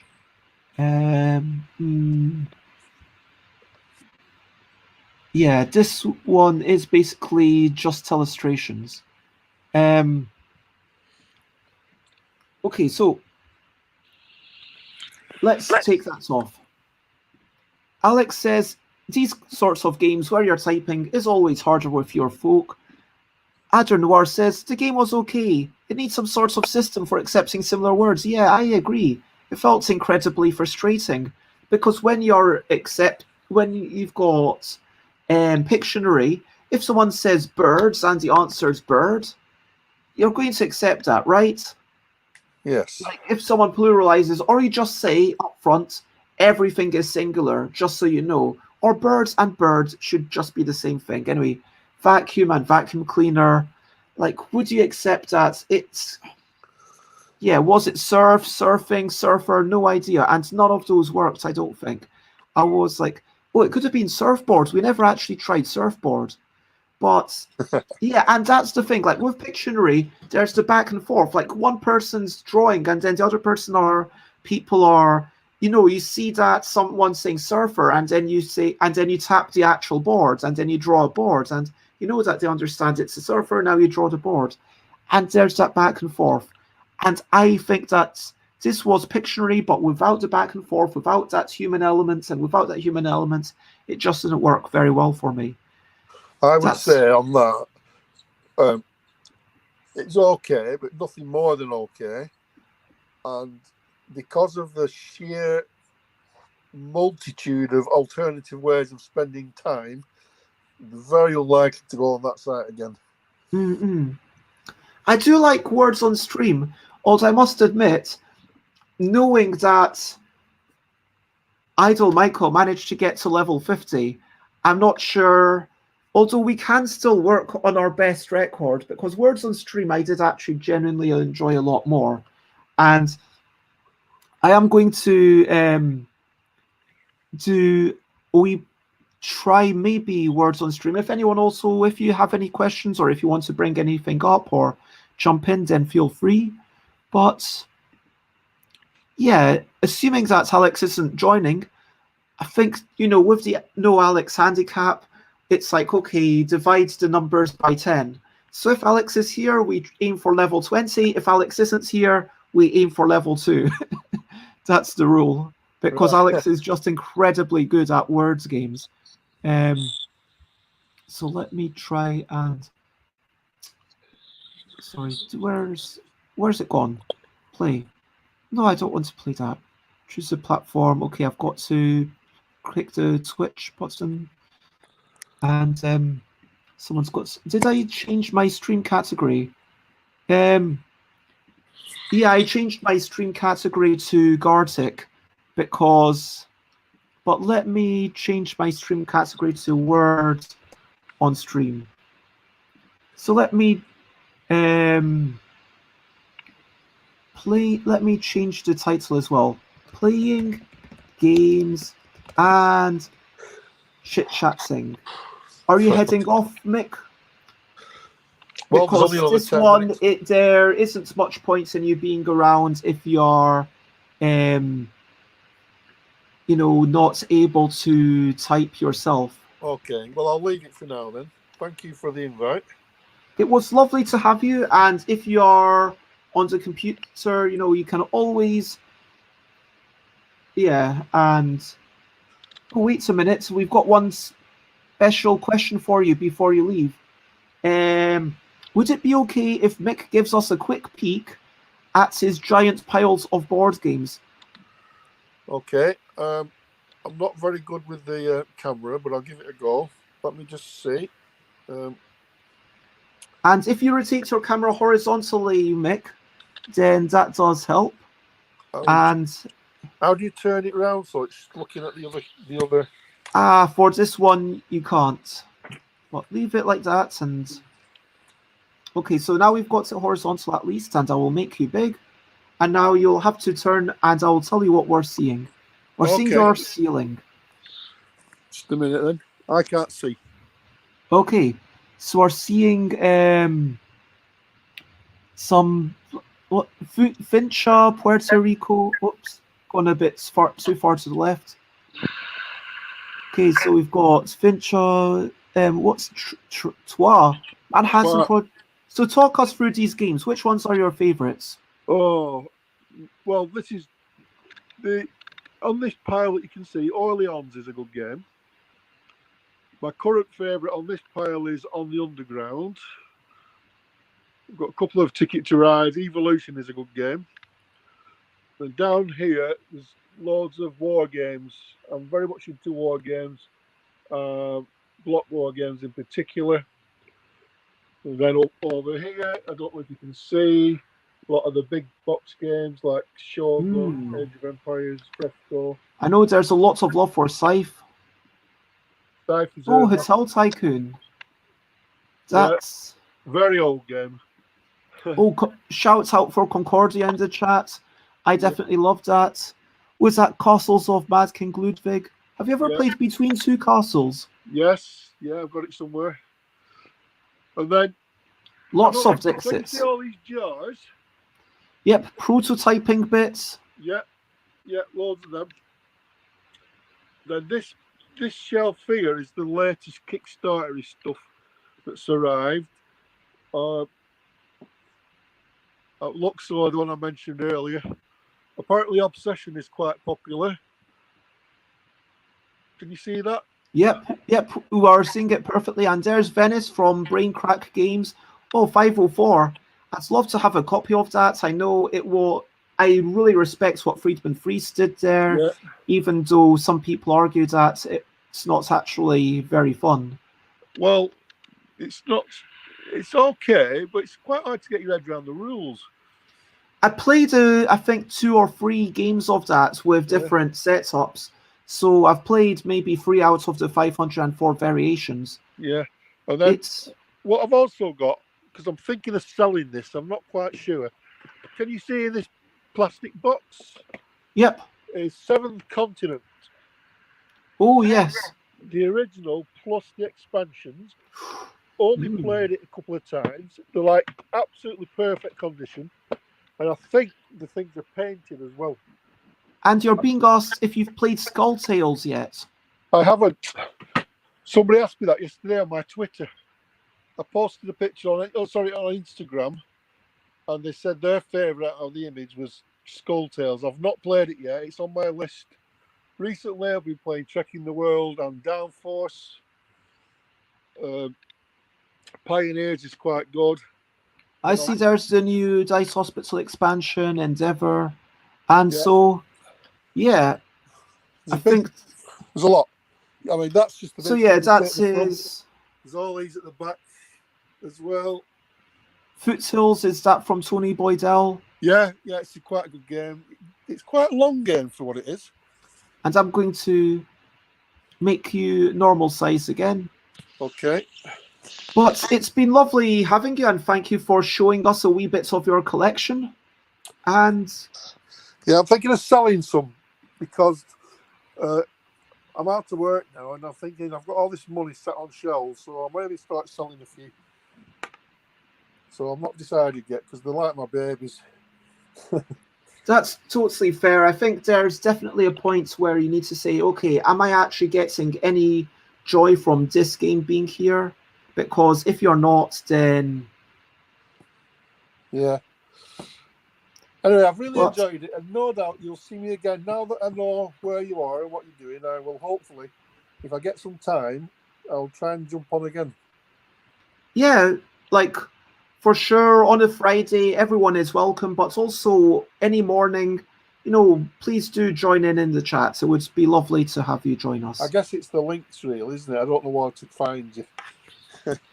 Well, that let me actually. I've never used Yeah, Twitch. clearly I don't I've even know what not it is. done a good enough job, but yeah, next Tuesday would be one that would be quite interesting for you. I've got a series with Matthew Dunstan, Alan Paul, and Rita Model, designers of such games as Ming Voyages, Men at Work, the Dexterity game, and Elysium. Although some of Elysium and Ming Voyages are co-designs, so I should probably say, what's Matthew done on their own? I'm trying to actually remember. Yeah, I've got searches. I can see it here in front of me now. Oh yeah, Matthew did the adventure thing for Cosmos on their own. So yeah, but anyway, lovely people, lovely designers, and every other Tuesday we have a chat, in-depth discussion about board game design. Excellent. Relic Runners, was that a solo design? I can't remember what's Matt and Brett. Sometimes it's hard to remember. But thank you, Rob. Relic Runners. So anyway, lots of love, Mick, and bye, just to Mick. Bye for Mick. Okay, Adventure Games was with Phil Walker Harding. Really? I was sure that one of them was. I was sure that at least one of the adventures was just Matt's. I might be getting it wrong. Huh. I'm not going to double check, but anyway. And hello, Joanne. I am very well, thank you. How are you? I hope you are well. If you would like to jump on for a quick chat, you absolutely may. Fridays, it is always a bunch of Friday shenanigans and chaos. And oh yeah, that is definitely a game by Matt on their own.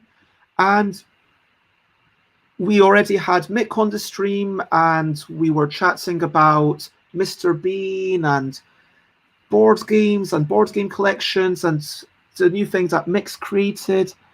And then we started chatting about streaming, and we played a new game, which is Gartic, which I wasn't too keen on. I will start that. This is how Gartic works. I'm not actually playing this, but yeah, I wasn't too keen on it because I felt like it wasn't clear what the things were. There wasn't any satisfaction when you actually get it in, but it was all right. Whereas Words on Stream, I feel like this is really. Oh, was it Tire? No, it wasn't Tire. And yeah, is it car? Is it wheel? It's just kind of feels frustrating anyway. But yeah, Words on Stream is what I wanted to have a wee go of, which I feel like it's a lot more engrossing, for me at least. And let me put my little book, sorry about the noise, just putting my book up there so that I can keep a record of what our next score is. How do you get that game onto your stream? So I use a program that allows me to get a browser page. So any browser page, so let's say I wanted to go onto Wikipedia, and yeah, I Wikipedia'd Dragon's Den not too long ago. Let's see if And yeah, anything. So you are basically seeing all of this, and I know that Wikipedia is open source. So if I want to say, hey, here's a thing, then I can just bring up stuff, and that's how I show off people's Instagrams and whatnot. You have to have the people see what's on your computer. Yeah, exactly. So I have to let people show my web browser. So the question is, how does one play words on stream? That's a very good question. I will just start and then you'll get it. Basically, there's an anagram. There are some mixed letters, for example, C, F, E, A, and then someone types in chat, typing face, and then once you've typed it in, we say, yay, it's a correct word. When you make a correct word, you get locked out. So this is a really nice aspect. So when you're locked, you'll see a little lock, and on the top bar, there's an unlock. And anyway, you don't need to understand that. Basically, just type in a word, try to solve the anagrams. So for example, here, what words can you think of? And it's lovely to have you. Thank you for joining us. Lots of love. And so you can see that here, I typed in date, and date is indeed a word. And I'm like, okay, now my little padlock went away. So cute is a good word. Seed. Exactly. That is how you play. And I'm glad that you remember it. Good stuff. Deuce. You say that you're not good at anagrams, but still you're the person who's found the longest one so far. So, dude. No, there's only one D in there. There is all etude. Etude? What does that even mean? I'm going to learn a word with Bez. Learn a word with Bez. And nice, aced. That is a good word. I'm getting distracted. I will find etude later. Deuce, tide, seed, Kate, Kate. I don't know what. I'm just typing in random things now. Cute. We've already got cute. Teed. That's a good word. Are we going to get stumped at level 1, or can we carry on? Kate. Take. Is that a word? Take. I don't know. Oh, we didn't even make it past level 1. Yeah. You know what? I'm not sure that Idol Michael is as good as they say, but definitely a better crowd than over here. That's like, but we can keep going. Rob Harper, you are bringing it up with all the obscure words. Joanne, thank you very much for joining us and really, and at Ladder Noir, I appreciate it. And myself, I got one word. And apparently, an etude, let me hear this. Etude is a short musical composition for a solo instrument, specially one designed as an exercise or exploiting technical virtuosity. And I'm just going to share that. That is courtesy of Collins English Dictionary. That's a great word. And I don't know when I'm ever going to use that word, but that seems like a solid word to know. Etude. So now when I'm talking to musical people, if they talk about an etude, I will know what they mean. Let's start again.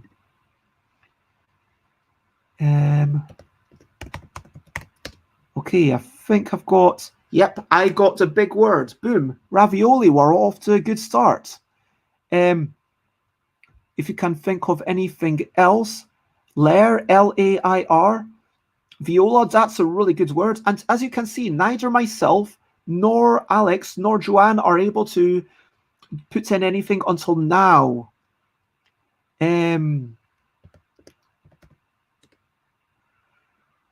Real, liar.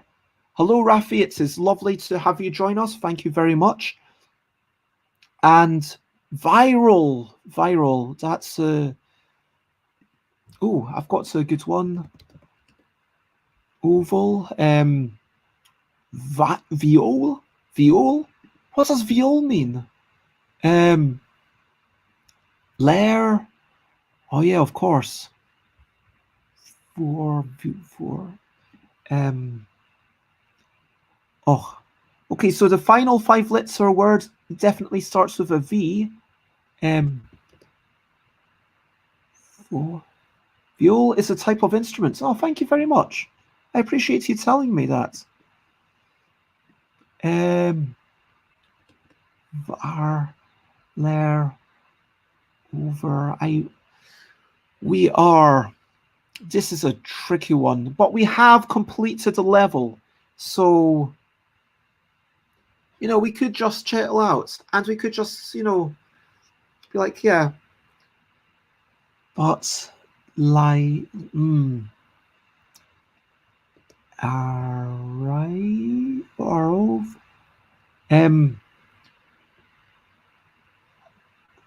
We already had royal. Proper names don't work. If you've got a company name, sometimes try it, because sometimes they work. Sometimes things that I'm going to admit, sometimes I end up just typing things thinking, is that a real word? Is it not? And Olivia, sometimes try it, but who knows? Because there was definitely at least one thing that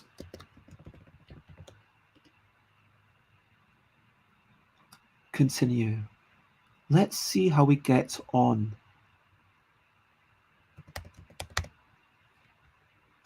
Okay, I see the chorder. We've got chord. We've got someone else who does order. If someone wants to put in order. Joanne, you can't do road because you're locked out. So you can put it in now because the unlock just happened. So everyone is unlocked. So now you can put it in. Does that make sense? So yeah, you kind of have to wait until it crosses the thing. Okay. Rect. Core. That's the word. We've got a fair few 5 letters. Interesting.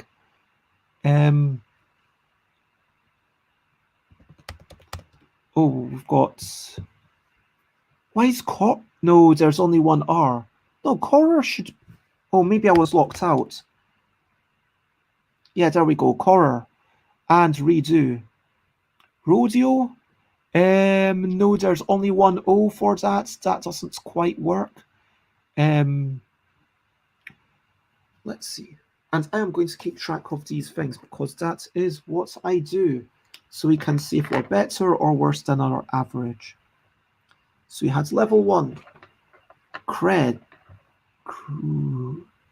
Cred. Apparently not a word. Yeah, I don't know why that doesn't work. Coder. Oh.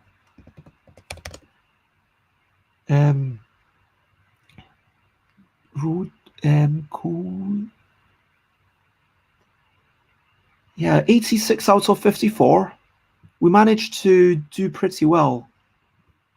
And now we're skipping some levels. Well, one level. We skip one level. And thank you very much to Rob and Joanne and Ladronor and Rafi and everyone for jumping in. I appreciate that. Let us see how we get on with level 5.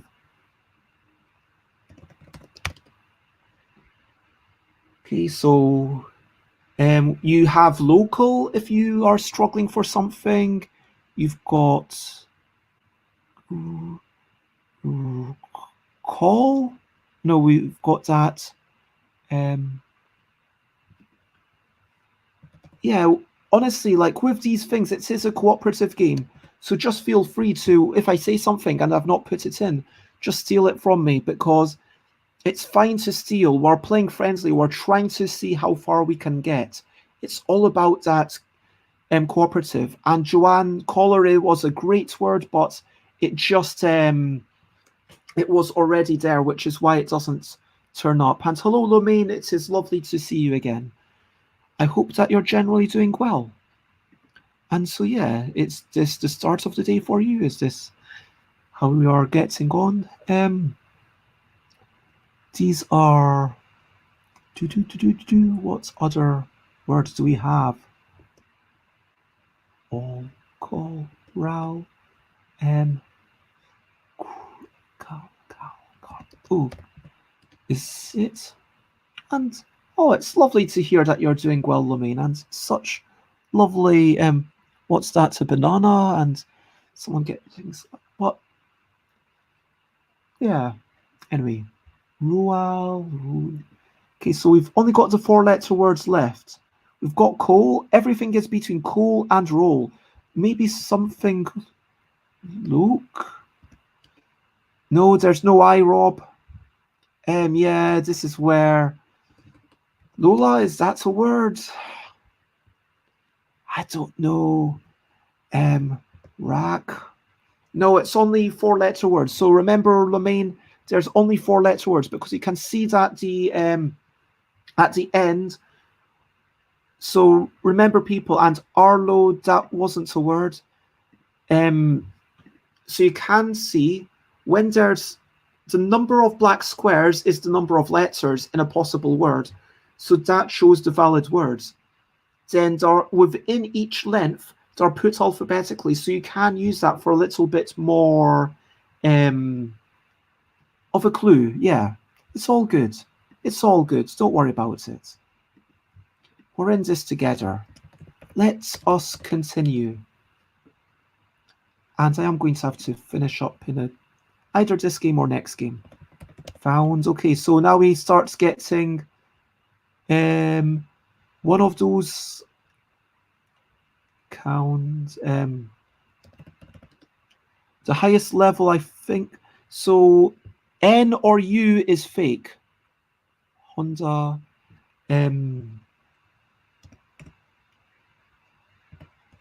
Chuff. So N is fake. And I'm just going to actually handcuff, because that has all the letters. And so if you get confused by things moving around, then just use that word. And of course, we've got hand if you want to type in hand someone. We've got chaff, nice work. Fund, good word. Nice. And now everyone can chuck stuff in again. Yep.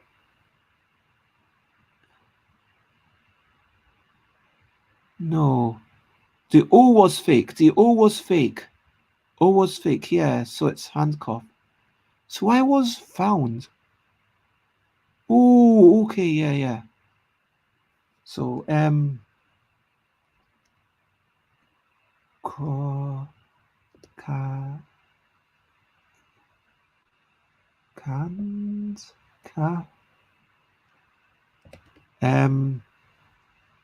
no, Dutch won't be there because it's been calf and cuff, and between duff and fund and something after hand.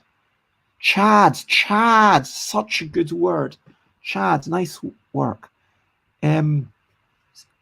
Yeah, so there's a couple of words that we didn't get, but we managed to do pretty well. And we skipped 2 levels. Boom, skipping 2 levels. Great work, team. So, continue. Let's see. And Lomaine coming in and really, yeah, picking up the slack and helping us zoom ahead. Yeah, exactly. They're in alphabetical order. And so, okay, so remember, ignore the A. The A is fake. It's just the letters in hockey. So ignore that. And well done, Joanne. I just want to acknowledge that you, probably because of the lag, I just want to acknowledge that. Yeah, you got that at the same time. So thank you very much. You're all doing very well. Rafi, Rob, Lemaine, Adder Noir. Great words, everyone. Yoke, heck, hawk, choke. Chokey, apparently not a word.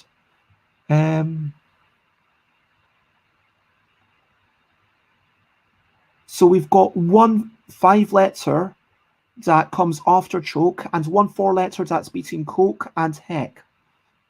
It might start with a C, an E, or an H. And this is a difficult one. Cake. No, it has to be off. Hokey. Oh yeah, that is such an American word. Hack. No, A is fake. Remember, once it's revealed, and I am putting right here all the letters that you need to know. It's only in hockey. All the letters in hockey. Echo. Boom. Nice. Great work, team. You are really... Okay, so we're up to level 13. And someone did ask before, what was the best we've ever had? And the best we've ever had here is level 23. The second best we've had is level 19. So our daily bests are in order 16, 18, 19, 23. I'm not expecting to beat 23, but, we'll see how we go. I'll make this either the last or the second to last game. Yep, okay. Now we've got the fake letter. We might have the hidden letter. Continue. So everyone's gotten the hang of the fake letter, I hope. Now, is there a hidden letter? If there's a hidden letter, yep, with the hidden letter, just breath. It's quite good to think, work out what's... Okay, so teeth actually works. Tear, T-E-A-R. What's about teeth? Okay, so R is fake. So ignore the R. Yep.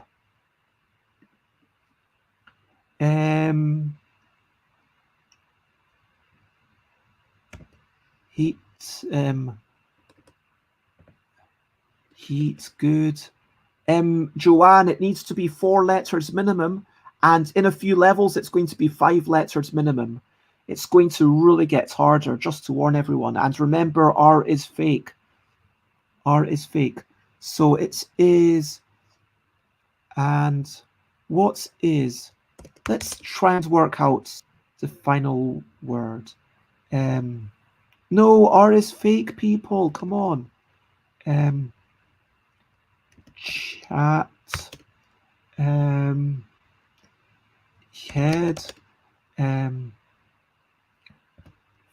Fate. So we're trying to, I'm just trying to go through everything and try and work out what is the hidden letter. L. Okay. So we could go healer. Oh no, healed, lathe. Why have we not got healed there? So let me get rid of my... Yeah, it looks like we didn't quite manage. It's all about finding that fake letter in time. Okay. We managed to get to level 13. That's a decent score. I mean, 13, double digits. That's something to... Okay, I am going to make this the final game for today. And everyone, you know what you're up against now. So this is it until level 18. Can we do it?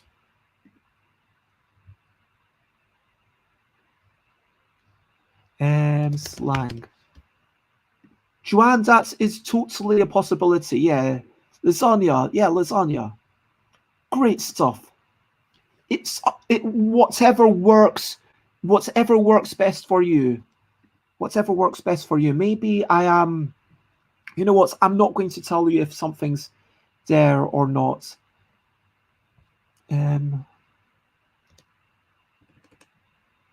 Las ganas. Nasal, nice word. Level completed. We're doing really well. Okay. So, glands, is that a word? Oh, hello, Fuzzy Kitty Purr.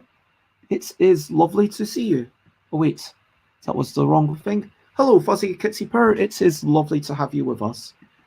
And I am going to take a moment. I do apologize for doing this, but I must do a wee bit of stretching. Galas, that's a good word. We've got girls next. We've got a word that lags, good word. We've got one 5-letter that we're waiting on and one 4-letter. The AL, it has to start with AL or AN. Angla, Anag, Alag, Alma, Alan. Is that a word? Allen, like an Allen key? Maybe not. What? I have no idea what those final 2 words would have been.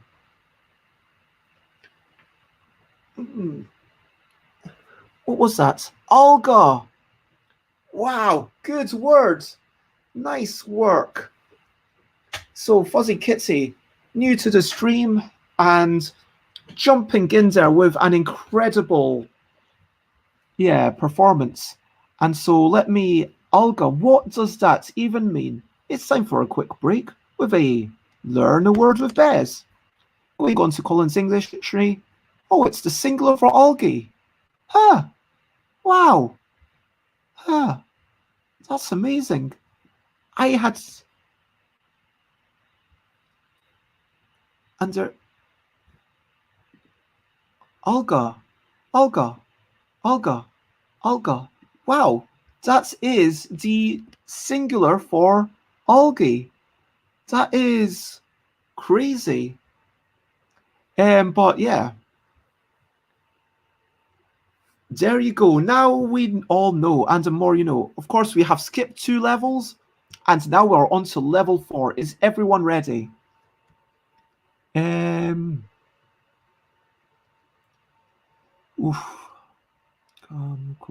Monocle. I would not have. Yeah, I guess it is spelt like that, isn't it? Lone. Lone. That's a good word. Someone else do that again. Lone. Or I'll steal it because colon. That's a good word. We've got a loom. Loom. Good word. Cone. It's already there. Clone. Good word. It's already there. Loon. Good word. Moon. Why is moon not working? Huh. I guess you were locked out. Lemon. Good word. Lemon. Good word. Local. Good word. Cool. Nice. Boom, boom, boom, boom. Punching it out of the park. Nice. Calm. Apparently not a word. So our Noel. We've got some melon. Nice. Fuzzy Kitty. Everyone. Like, this is just. And Lomain getting like melon at the same time. Cold. There's no D. We're looking for 4 letters that are after an N or a 6-letter. MLMNO. So it must start with an N or an O. Local. I don't know. Once, that's a good word. No, no, no, no. Yeah, we're thinking alike, Rob. Oh, well, we did pretty good. 107 out of 63. So level 4, smashed it. Boom, on to the next. Skipping 2 levels, and we're up to level 7. Great work, everyone. Lots of respect and love. You know, even if you're not getting anything, still lots of respect for being here and taking us over the line. Everyone's appreciated. Lots of love to everyone. Margarita. And, no. That. Let me just try a simple word. Okay, gran. One of those are fake. Manta. Okay, gran. So G is fake. No G. ANHTRAM.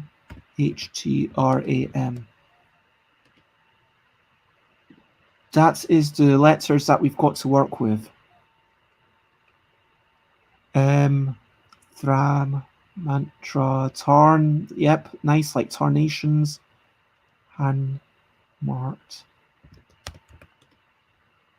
Heart.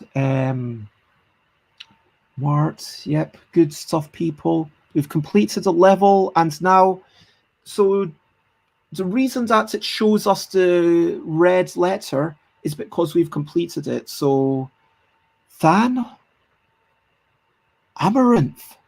Wow, that's a good word. Is that a valuable thing? Amaranth? Amaranth. Amaranth. Amaranth. An imaginary flower that never fades. Any of numerous tropical and temperate plants of the genus Amaranthus having tassel-like heads of small, nice kitty, you're doing great work, of small green, red or purple flowers, or a synthetic red food colouring. That is a solid definition from Collins English Dictionary. Again, math, yep. So we've got 1-5, hand parf.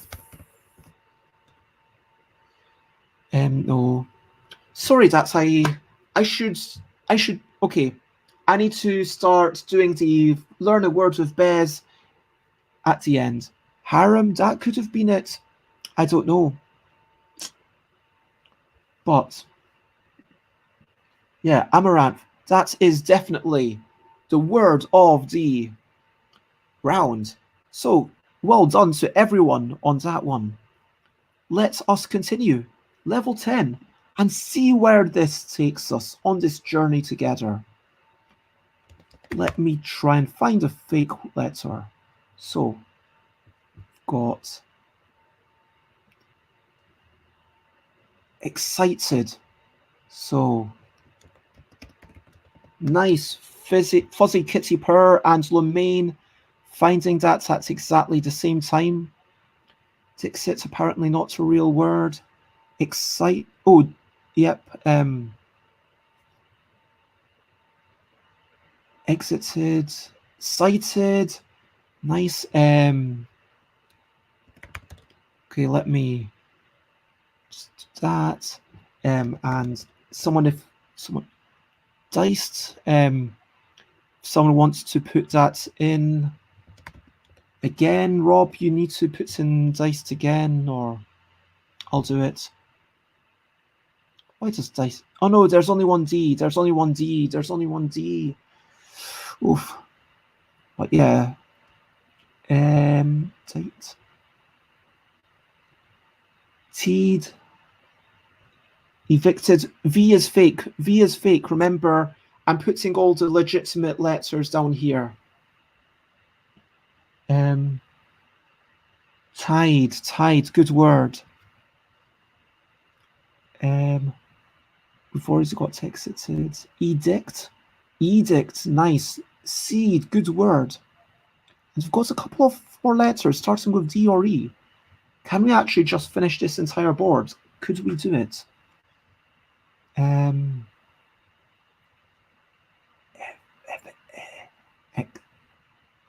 H-I, ick.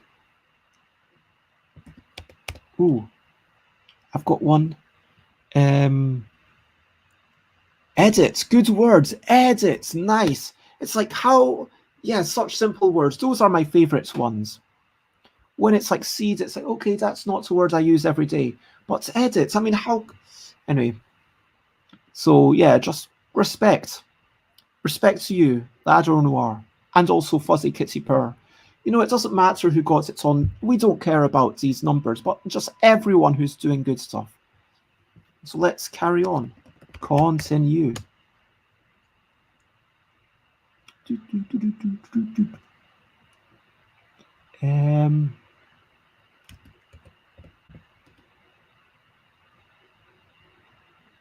Pincer, nice.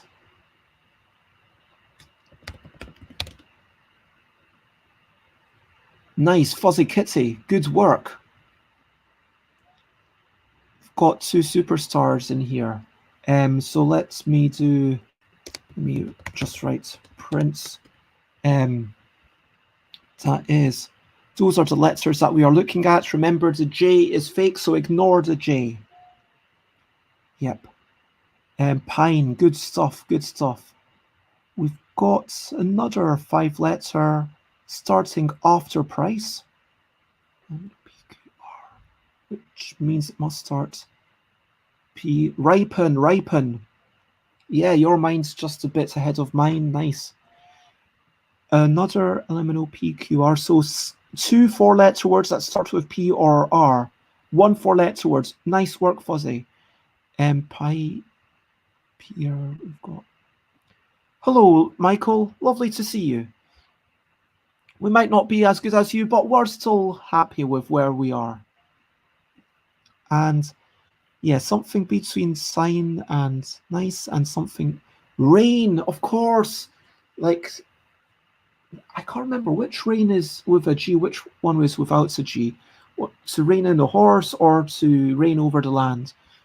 What are you going to? Epic, of course, epic. Suitably, because that was epic. We just did level 12 and we nailed that. We managed to get every single letter. That was good stuff, team. That was good stuff. And just as well, because, you know, I've seen it level. It gets to the point where you just have to do literally everything. It's just ridiculous. And apparently rain does mean to rule with a G. G is to rule, and without the G is to rain the horse's reins. So yeah, let us continue. If everyone is ready. Okay. And there's a hidden letter now. Mer, harm, okay. Nice. Fuzzy Kitty and Idle Michael off the March. M-A-R-C-H. So it's going to be either the I or the X is fake.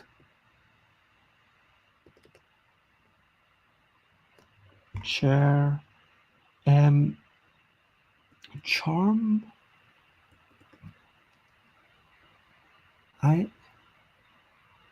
Yeah. Mac.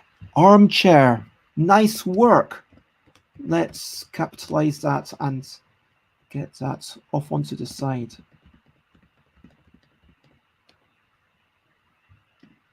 So if you're confused by things moving around, you can check armchair. There we go. 4 letters, something between arch and chair, and stuff that happens. Maria? Is Maria is a word? What? The plural of mare. Wow. That is crazy.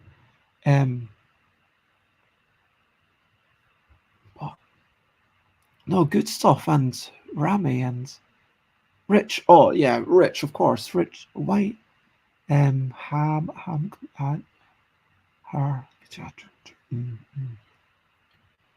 This is going to be Yeah, this is where we start to struggle. Chim.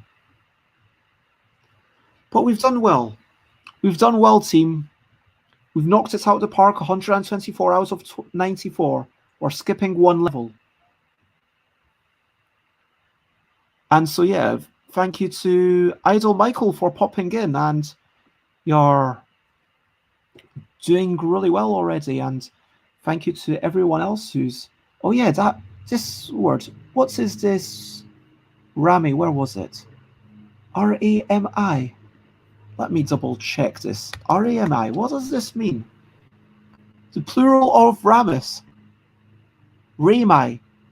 Rami. Rami, apparently.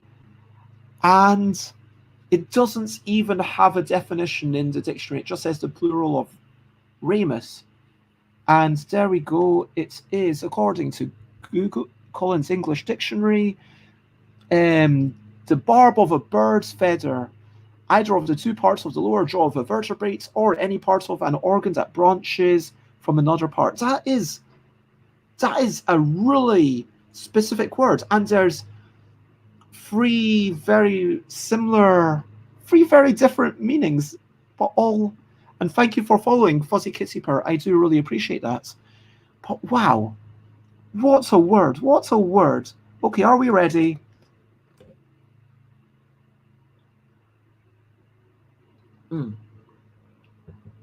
I am going to type in continue.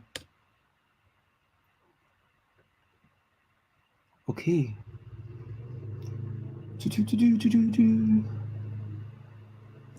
Let's. Oh, people! It's 5 letters minimum. 5 letters minimum. This is where it gets hard. Finch. Okay, so one of the letters in Finch must be fake, I guess. 5 letters minimum. Remember, people, 5 letters minimum. Tonic. Tonic. Good word. Tonic. Okay. And often. So that means that H is fake. Tonic. Yep.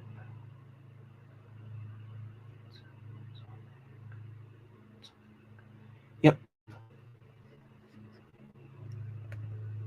Nick. And so these are the letters. Oh no, also an E. F-E and a question mark. So ignore the H. H is fake, remember.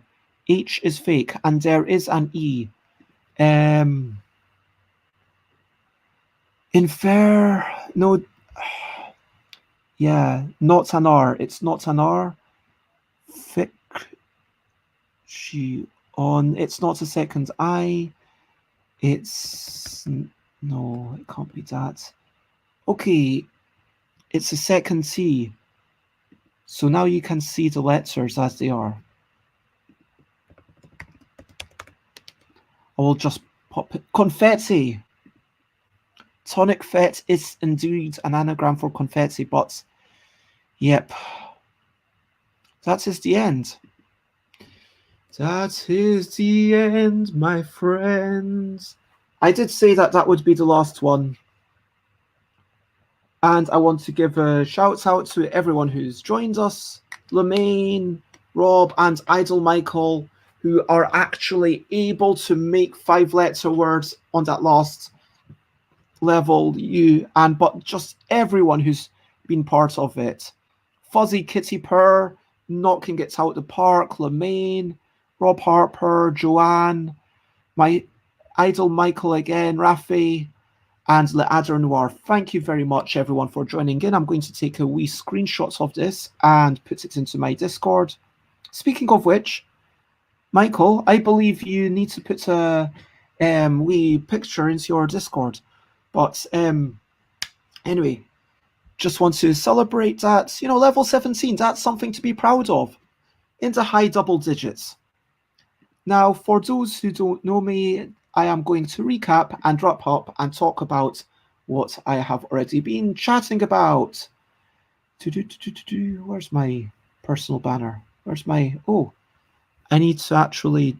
I do apologize. Just 1 second. I need to find all my links because of yesterday's thing. I had them all separated out. Let me pop. If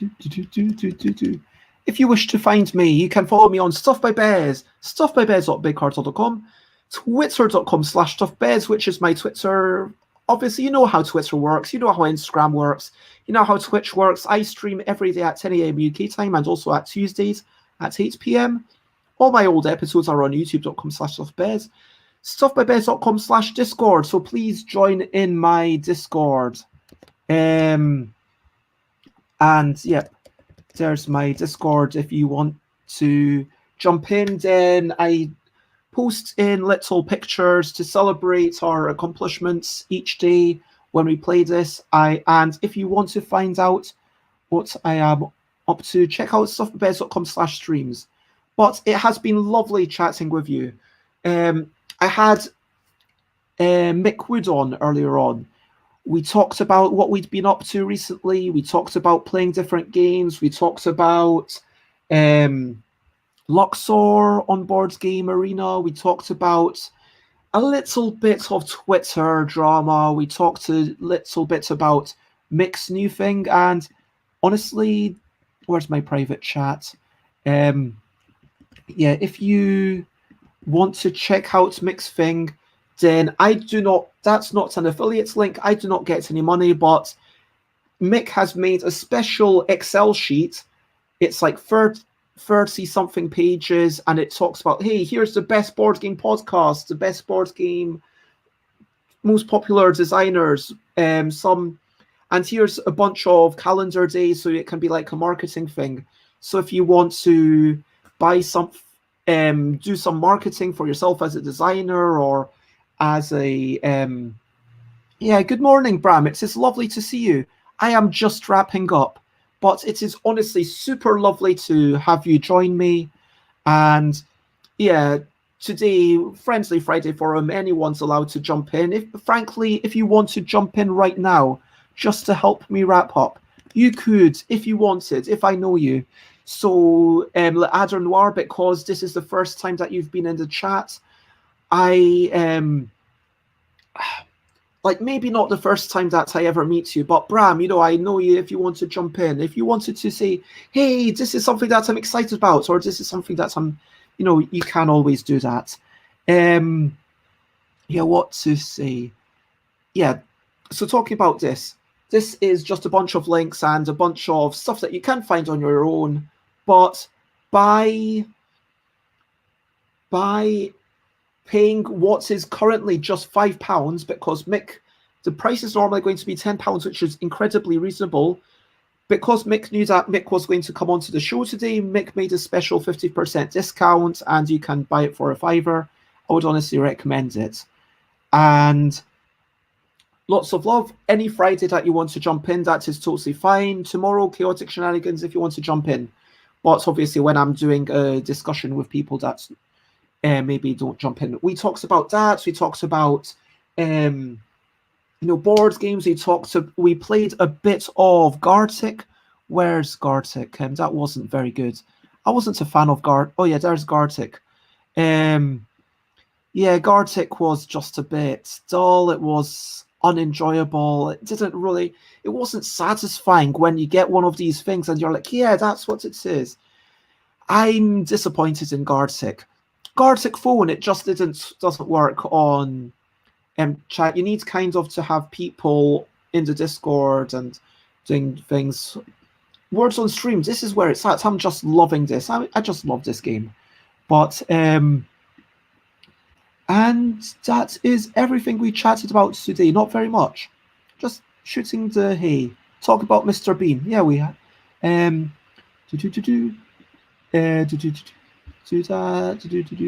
Sorry about this.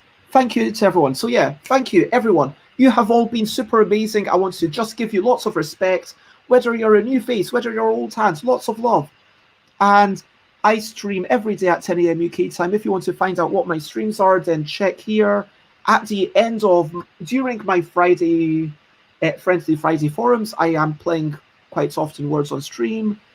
Tomorrow when I'm Chaotic Shenanigans, it depends how I'm feeling. I might or I might not play Words on Stream, but you can jump in and ask me to play with some Words on Stream. I might be up for it. But when I'm discussing with people, when I'm meeting people, we don't do it. But sometimes after the meeting, we do. Is this my usual stream time? Yes, it is. It's at 10 a.m. UK time. And once more, what's the stream record for Words? My record is 23. Idle Michael has gone to level 50. And that was just insane. It got to the point where everything was hidden. There were 2 hidden letters. There were 2 fake letters. And you basically had to get every word except for one just to pass. It was ridiculous. But yeah, I want to say over to you. What are you up to? You can share anything you want to. So is there anything that you want to share? And let me actually change my thing one more time. So is there anything you want to share? If you want... If you would like to talk about something that you're looking forward to, a meal that you're going to be having, or whatever, just, yeah, jump in. And Le Adder Noir says, hey, I should be able to pop in again. Oh, I'm very glad to hear. And Joanne has been thinking of letting people see my garden live. We'll test and see if it works. That sounds lovely.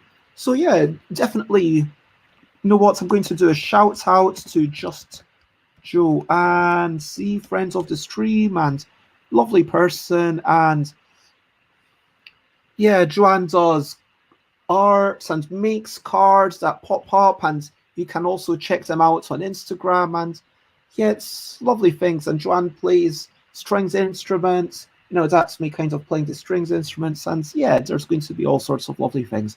So give that a go. And I guess it's kind of getting pretty late for you now if you are based in Australia. What is it, like 12:42? 11:42? I don't know. But I'm assuming that you're going to bed.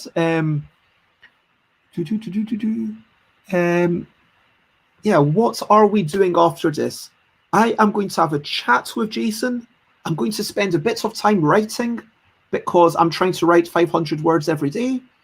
I'm going to have a meal outside potentially with my family, which might either be outside in the garden or something.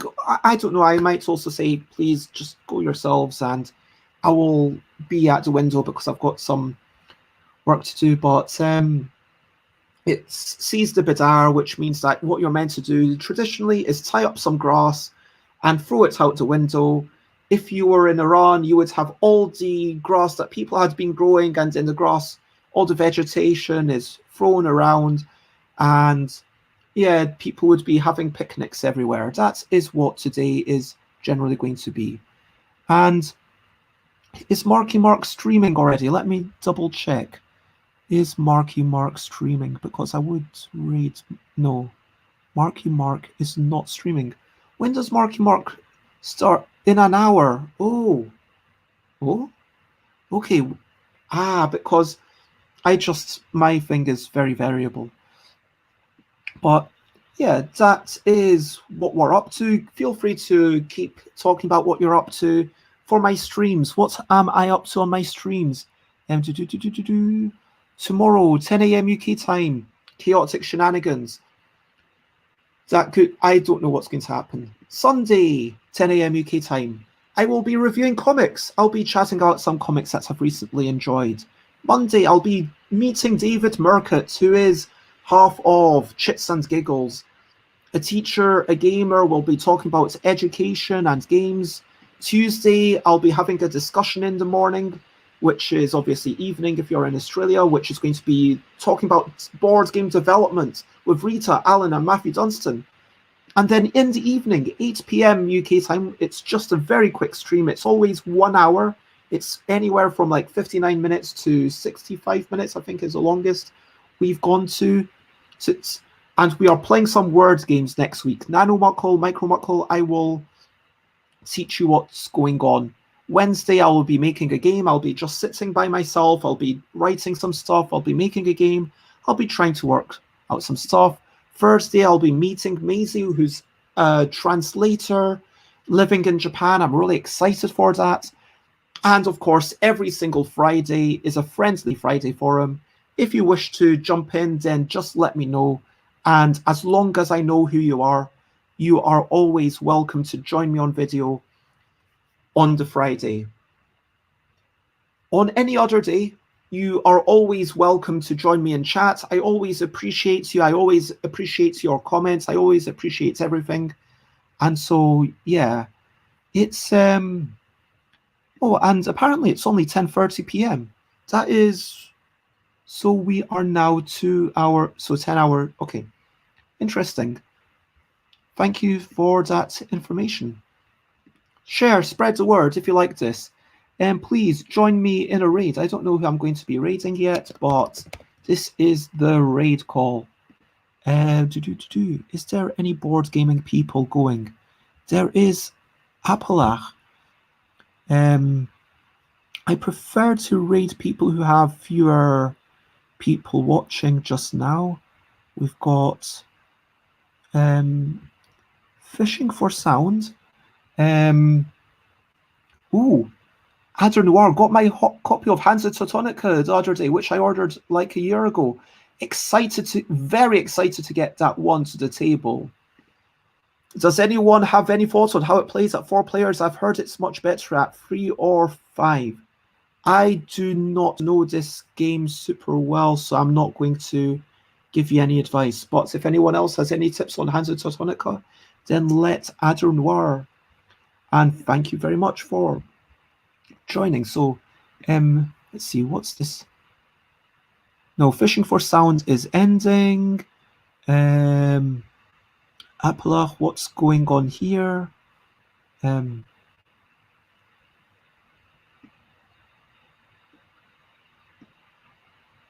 Oh,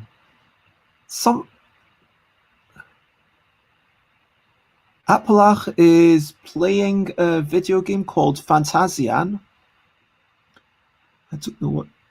And so we could go that, or there's Familiar Fry, who I've not popped into for quite a while. You know what? Oh wait, Familiar Fry. Oh my gosh. Yeah, I think that is an actual volcano. Okay, I've decided. Let's go raid Familiar Fry, who is a pianist and who is a musician, who's a lovely soul, and yeah. Apparently it is a live volcano because Familiar Fry also lives in, what's the thing? Yeah. So if you want to, hello, Chum Chum, it is good to see you. Thanks for being here just in time to join the raid.